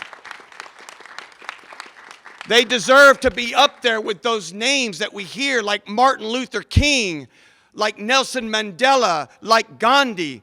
These are incredible people that put something that's more important than themselves in front of their lives. Now, they struggled for human dignity, things that we can't even imagine, things that we take for granted, like clean water, like restrooms, like let me work without pesticides so that doesn't poison me. Things like a fair wage, things that we think are so basic. They struggled for that. So this is the only audience participation part. Everyone who has a red flag, wave it high and proudly. And I'm going to say the same words that Cesar Garza said, which is red, of course, stands for sacrifice, white for hope. And when I say sacrifice, you say sacrifice. When I say hope, you say hope. And the last is dignity. So wave that red flag very high, because red stood for sacrifice. Can you imagine the sacrifices that they went through, being under attack all the time? And the white stands for hope. Hope for a better tomorrow, hope for a better future for themselves, their community, their families, and for us. For all you young people out there in the internet world listening, for my kids. And this eagle at the center, look at this proud eagle. It stands for dignity. Say dignity. Dignity. That's what they gave their entire lives for. And in today's world, we need heroes more than ever. Am I right? Yeah. We need heroes more than ever. And you know, the pandemic has taken extraordinary toll in our community, especially with our young people. But there's something worse today. And that is, there is an extraordinary income inequality developing in this country, the great United States of America. And when there's wealth inequality, It leads to unequal access to education. It leads to unequal access to health care. It leads to unequal access to justice. So people wonder, why is there social unrest? I'll tell you why. Because the wealth inequality is bigger than ever in this country, and it's time for that to change. You can give me that. So this brings me to Dr. Lathan, Dr. Grenada Lathan. Because remember, like Cesar Chavez, like Dolores Huerta, like Johnny Mata, our own Johnny Mata. Give him a round of applause. Our own Johnny Mata. She believes in things bigger than herself. She has sacrificed to be here. And all of those people I mentioned share the same unifying theme of dignity for people. Now, Dr. Lathan has led HISD through some of the most difficult times in the history of HISD. And she's been attacked from every single angle possible. Another person would have already hung it up, but not her. Right? Give me a that's right. Give me, not her. And what's amazing about her is she has led HISD with incredible dignity and extraordinary grace. Despite all that noise around her, we salute you. Give her a round of applause. Now, what's funny about her is she knows the importance of the Latino community. She knows the importance of the Latino community, which is why she surrounded herself with so many Hispanic leaders in HISD. And she knows the youth of this city. Where the Latino youth goes, so goes this city. Because the size is so great. I don't see how come people don't see that. She does. And that's why we're going to miss her. And now, for the first time, HISD is going to be celebrating Cesar Chavez and Dolores Huerta. Now, all children, go ahead. Now, all children will learn about American heroes and icons like George Washington, Abraham Lincoln, Martin Luther King, and Cesar Chavez and Dolores Huerta, as they should. Now Hispanic students can dream big, and they can know that one day they too can be a hero, because those heroes that they know of already, some of them look just like them. Thank you. You're getting me going. She's getting me going. Dr. Lathan, we salute you. And we really want to present you probably one of the most cherished awards that our community really has. Because it's named after a man that we know his sacrifices. We know what he means to this community. It really is one of our most cherished awards. And that is the 2021 Johnny Mata Lula Council number 19 Conscious Builder Award.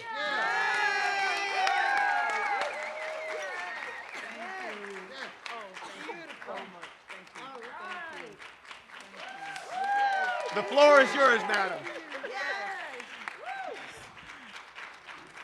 It's rare that I'm speechless, but I am speechless. I would actually like the members of my team to actually come and stand at the front of the room, please.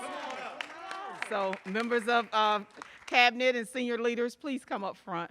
I think, yes, just come over here and stand up, please, and be recognized, because I think it's very important, as Gilbert stated, for our students to see leadership, to see people that look like them, to know that they are holding top positions in our school district.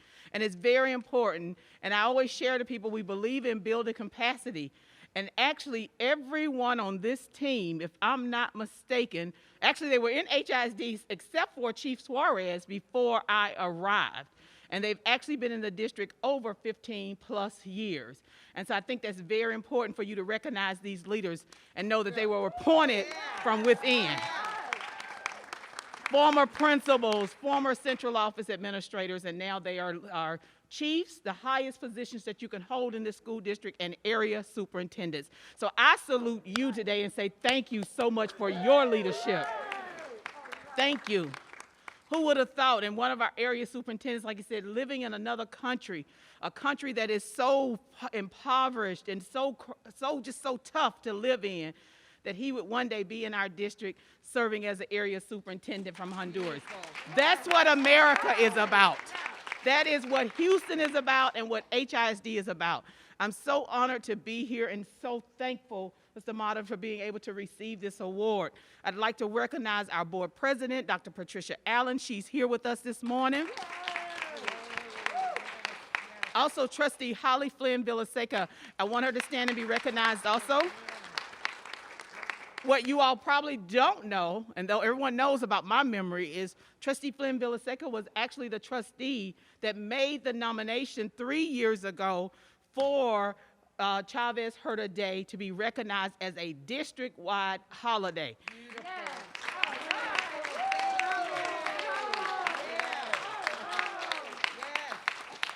Once again, I want to thank LULAC. I want to thank you for your support. One thing about me and one thing about the way I was raised is always leave a place better than when you received it. And I hope I've served not only the children in the Hispanic community, but every child in HISD. I hope I've served them well. And I want to thank the board again for the opportunity. To LULAC, keep fighting the good fight. We still have a long way to go as it relates to educating all children, but especially children of Hispanic descent and poverty in the city of Houston. Once again, thank you for this wonderful award. Yes. Thank you. Thank you.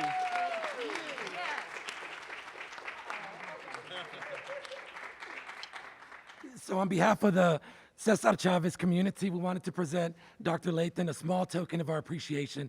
We want to thank her for her leadership, for the number of obstacles that you've helped us overcome, for always keeping academics and safety first.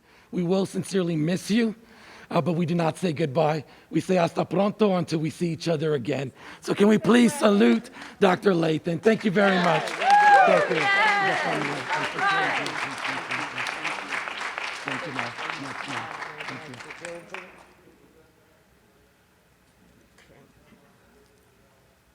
Well, I'll be the one then. Let's now welcome.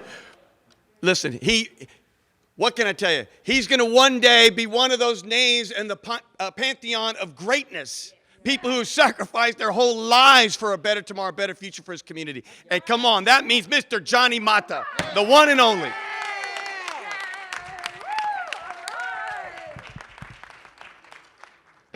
When I grow up, I want to be able to speak just like him. Let me say that from the motion on the board to the occasion here, in the celebration of Cesar Chavez is so meaning, because the disenfranchised, especially people of color, and poor white, have been disenfranchised for so long. The culture difference of leadership has for so long been unrecognized. From Cesar Chavez to other leaders, and of course, that's got to change. There's saying that says the reason why we are so different is to allow us to keep learning about each other, so we can keep working with each other and live with one another. Yeah. I wish that was true today. Unfortunately, from voting rights and others, yes, we're going back to the Jim Crow days. That's right, yeah. And it needn't to be. So what took place today is I am so proud of these students and what I heard today that it brought chills to to my skin. Hearing the young people talk and were elaborate and smart. And I do want to tell them that we are so proud for this stressful time with the epidemic and their coping skills. That is a real test of leadership. We only hear the bad thing about kids, but we don't say enough the good things about the kids. And I think the fact that a lot of kids couldn't play together, couldn't see each other, and they have been marvelous in coping with this issue and will help them make better persons in the future. I do want to take this opportunity. Chief Acevedo was supposed to be here, and for whatever reason or mix up, there's, in the process, we sometimes make miscommunication, but that's not important. I want to show y'all the award that is being presented to him. Where's the scale? Okay. There it is. Okay, that's okay. And, this scale is the scale of justice. The Greater Houston Coalition, which I chair, and its members, have done a magnificent job in social change, legislative change, that as you remember, when you would read on the grand jury, pick a pal, and you didn't see many of us on the jury. You saw law enforcement, you saw judges, clerks, and others. And the coalition decided to change that. And through the leadership of Senator Whitmire and others, the grand jury was changed from the commissioners to selecting grand jurors from the jury pool. That was tremendous. So, the other case that many of you might not remember, there was a call, Stand Your Ground law, the Casson law, and there was a man named Joe Horn from Pasadena that saw two persons breaking into his neighbor's house. And so he called the police, and they told him not to get out of the house. And the dispatcher said, "Don't go out." And when they did, when the people that were breaking in the house, there were two immigrants, and they ran by his house, and then he shot them in the back and killed them. And when he went to the grand jury, he said he feared for his life. And the man walked. The same thing was happening when an attorney by the name of James Garza stopped at the post office where he would get his mail and happened to park in a disabled parking slot. And a 70-year-old man came to and got out of the car and started chastising him. And as it proceeded, he shot him, and James Garza died on the way to the hospital or at the hospital. When the family approached us,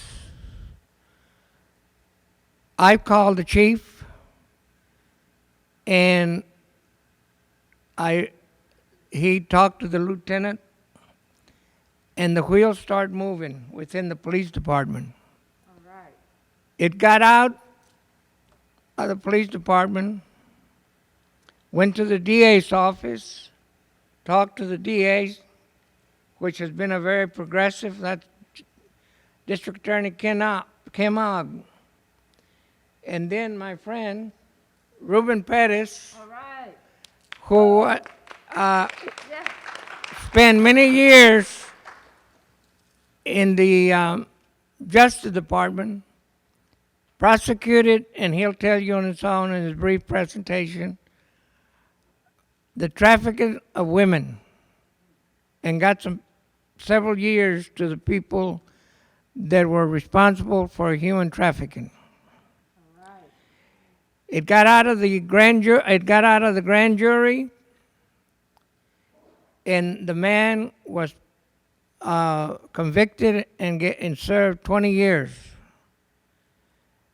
And they were using the self-defense theory, the prosecution and the investigation by the police did an outstanding job, or we would have had another person under the law walk.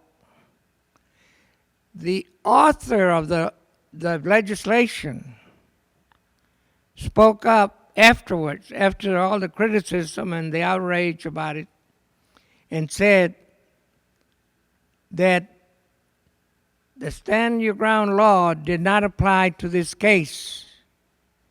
And the grand jury, in essence, for whatever reason, decided not to indict. But these stories are numerous. And we sometimes get criticized in the leadership because we criticize police when they create bodily harm and death. But you also got to be ready to praise, whether it's the prosecutors, police, and others when they do right. Because none of us are perfect, and if you don't lead by example from your heart and believe in God, then you have no business. I will in this business. I will now call on my colleague, Reuben Perez, to say a few words, and then we will probably be adjourning. All right. Thank you, Jenny. Yeah.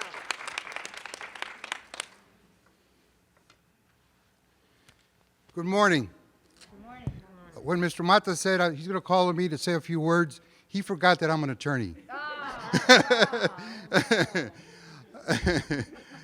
I just want you to know a little bit about me. I'm Reuben Perez. I grew up in Seguin, Texas, and attended Juan Seguin Elementary, a segregated school built in 1913 for Mexican kids. And the only reason I went to the 6th grade was because the people back then said, well, you know what I'm talking about.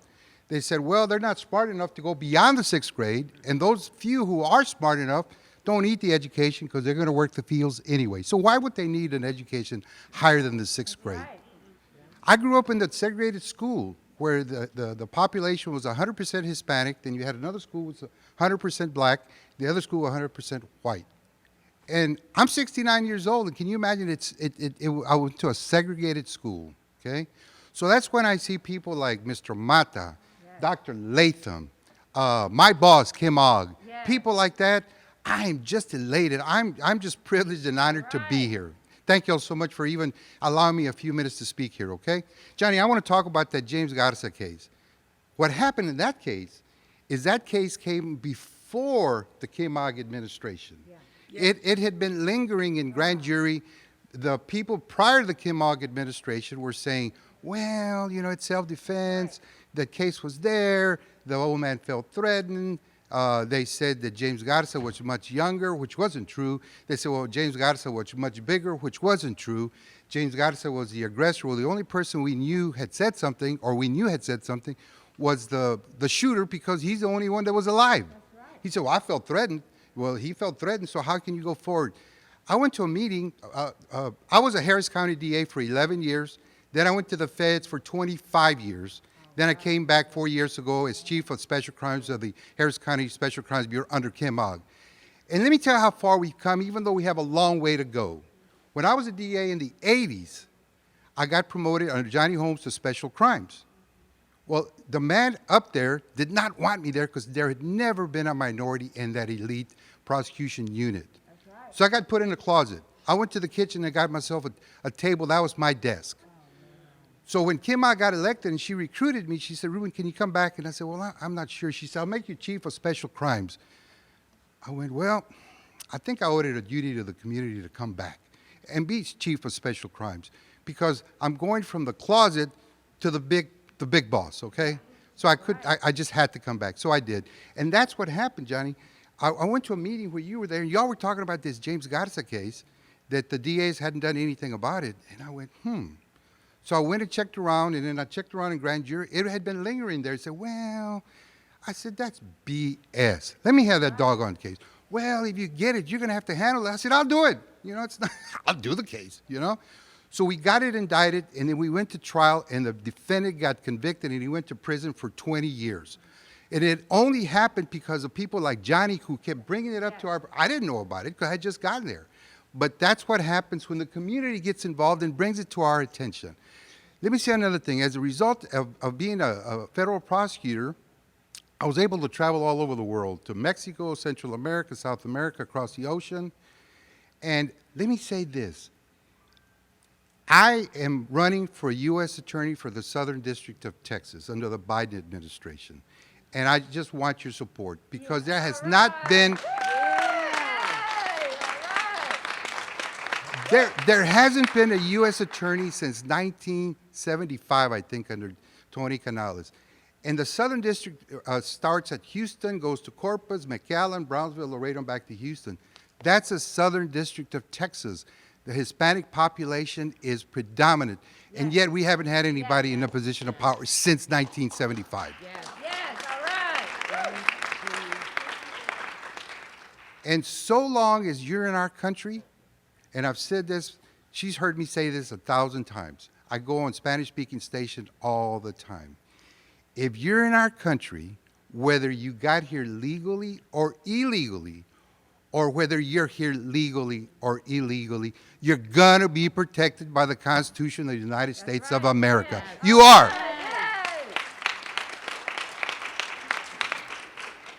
So again, I told you I was a lawyer. I was going to talk.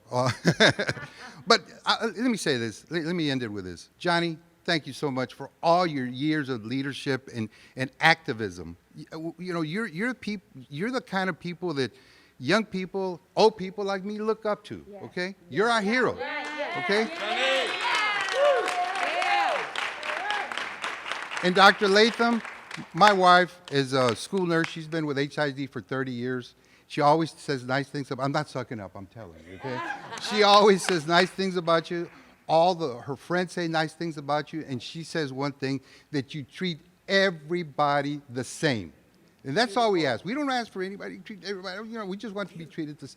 And thank you for being a great, great leader. And we wish you all the God bless you that we can think of in your position. Thank you. Thank you for all your service. And then, you know, we have this celebration of Cesar Chavez and Dolores Huerta. The kids need to hear those kind of names. Right. They need to see the Johnny Matas of the world. You know, they need to see leaders. They need, because when I was growing up, as I said, I grew up in a segregated school. We really didn't have any leaders that we could see because, of course, everybody was suppressed, okay? So, again, those kind of leaders that you represent, thank you all so much for everything that everybody in this room does, because these kids are our future. And thank you for all your public service, and God bless everybody in here. Thank you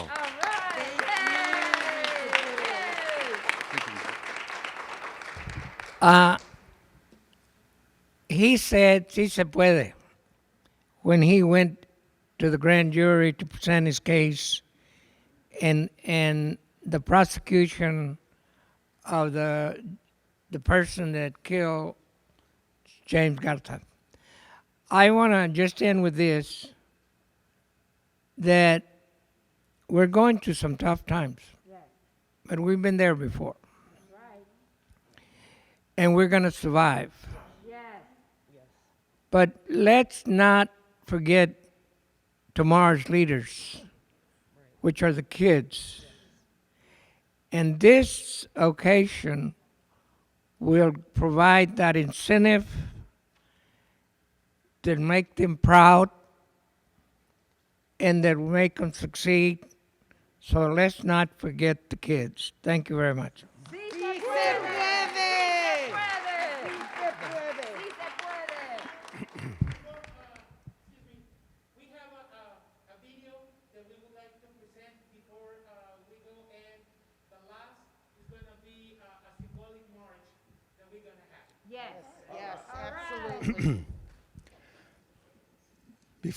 Before the march and before we adjourn, I want to thank you all again very, very much for your participation.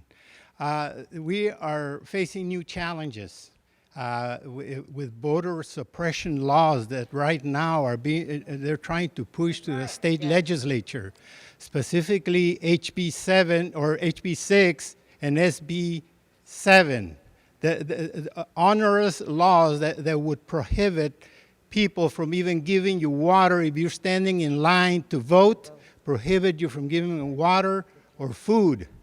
Also, if you want to give somebody a ride to the polls, that would prohibit that. It would create so many laws that you could find yourself criminally liable for this stuff. If you as LULAC want to give people rights to the polls, that would be illegal. So a number of things designed to suppress voters. And this is the time to come together. You know, sometimes we've had our differences, right? You know, Hispanics, blacks, and this and that. You know, we can't do that anymore. We've got to come together and together fight for this. Thank you very much.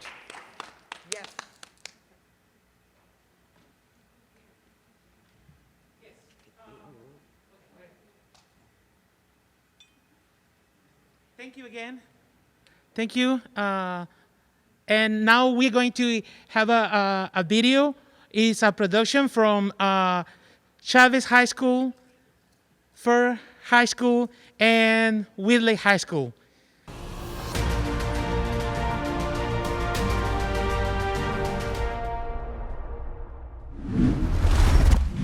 Imagine a high school that empowers students to tackle environmental injustices and becomes the central green hub of their community.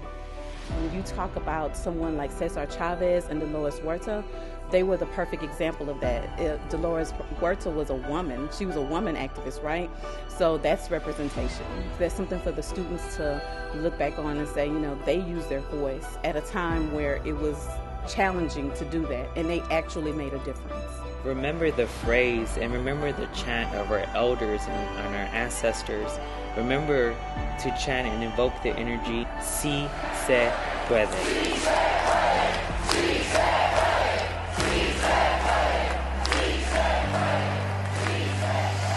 We're teaching our students at a young age again to have a voice and to speak up for their community and what they know to be right. If you feel that your community is living in a food desert such as us, remember, Si se puede.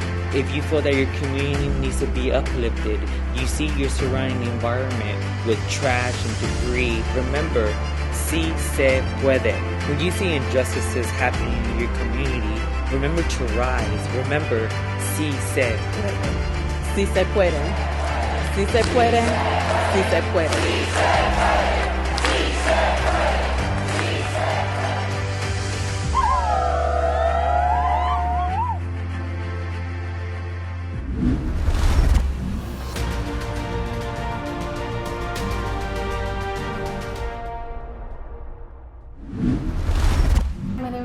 Robles, and I'm from Phyllis Wheatley High School. Hello, my name is Joseph Williams. I'm the principal here at Phyllis Wheatley High School. My name is Joaquin Leal, and I'm an HISD student. My name is Isidro Garza. I am a member, board. I sit on the board of Cesar E. Chavez Legacy and Educational Foundation. and I have also been with the organization LULA for 47 years. My name is Vanessa Smith. I am a senior at Phyllis Wheatley High School. So my name is Cesar Espinosa and I'm Executive Director of FIEL. Hi, my name is Paulo Rivera and I'm a student at Phyllis Wheatley High School. Donnie Walker. I work at Wheatley High School. I'm a social studies. My name is Guadalupe Mendez. I am a writer slash teacher development specialist for English Language Arts here in HISD. Hello, I am Representante Estatal Cristina Morales. I wanted to remind you that it is so important to support and preserve our communities. We must celebrate our heritage and our culture and grow from the foundation our community has built for us. Additionally, representation in local and state leadership is vitally important, but so is community work and activism at home. Cesar Chavez and Dolores Huerta left behind a legacy fighting for human rights and the rights of farm workers. Their mark on communities across America persists today. You have the power to make the same mark. I am proud that my family has been a part of building the East End community. Their legacy continues today through the community service of our family, friends, and volunteers. Service to our community is what made me who I am today. I represent House District 145 to amplify the voices of our community and to ensure that history is taught both at home and in our schools. I am proud of our heritage. That's why I introduced House Bill 1504 to allow ethnic studies to count towards graduation requirements. We are a resilient and powerful community.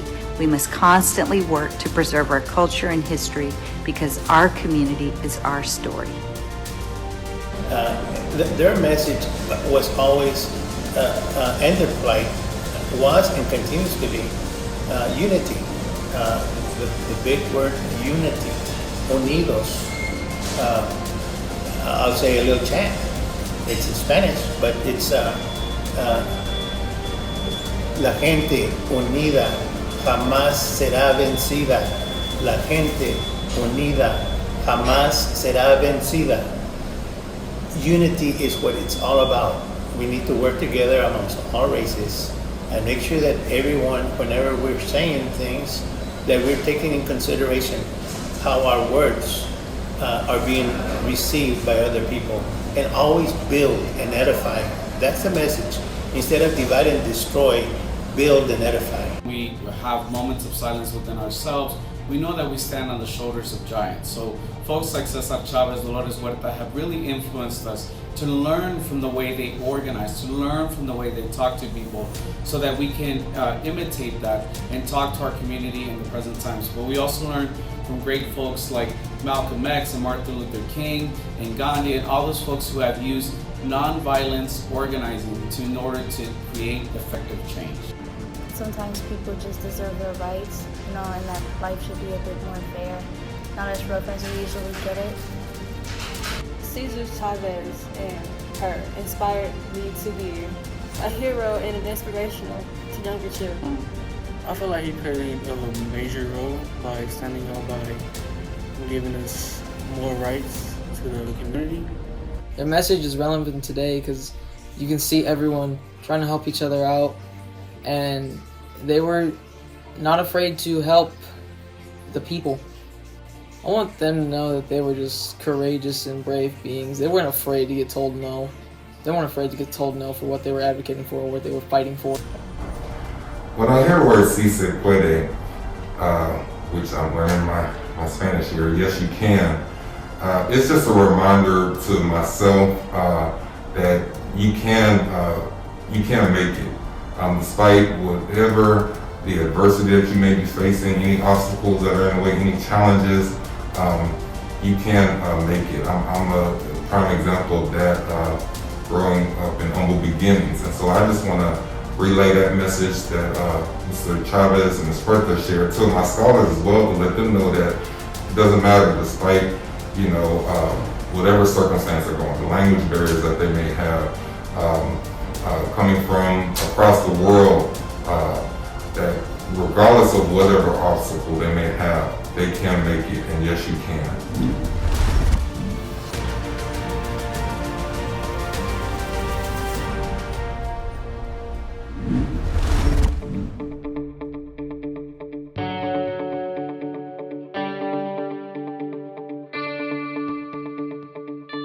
Cesar Chavez was born in Yuma, Arizona in 1927 to immigrant workers. After witnessing firsthand the aberrant conditions of the migrant farm worker, he sought to effect meaningful social change through grassroots, nonviolent organization. His efforts would lead to his being known as one of the most revered and respected agents of social change. He would go on to co-found what would become the United Farm Workers, with fellow activist and organizer Dolores Huerta, who, like Chavez, worked vigorously to call attention to the often poor and inhumane working conditions of agricultural workers. Cesar Chavez became a beacon to countless others as the voice of the UFW, while Huerta was known as an effective organizer and relentless negotiator. Together they organized strikes and negotiated contracts which led to the reduction of the use of pesticides and helped establish the implementation of healthcare and unemployment benefits. For their decades-long efforts, both Chavez and Huerta were awarded the Presidential Medal of Freedom. Today, we celebrate the lives and legacies of Cesar Chavez and Dolores Huerta.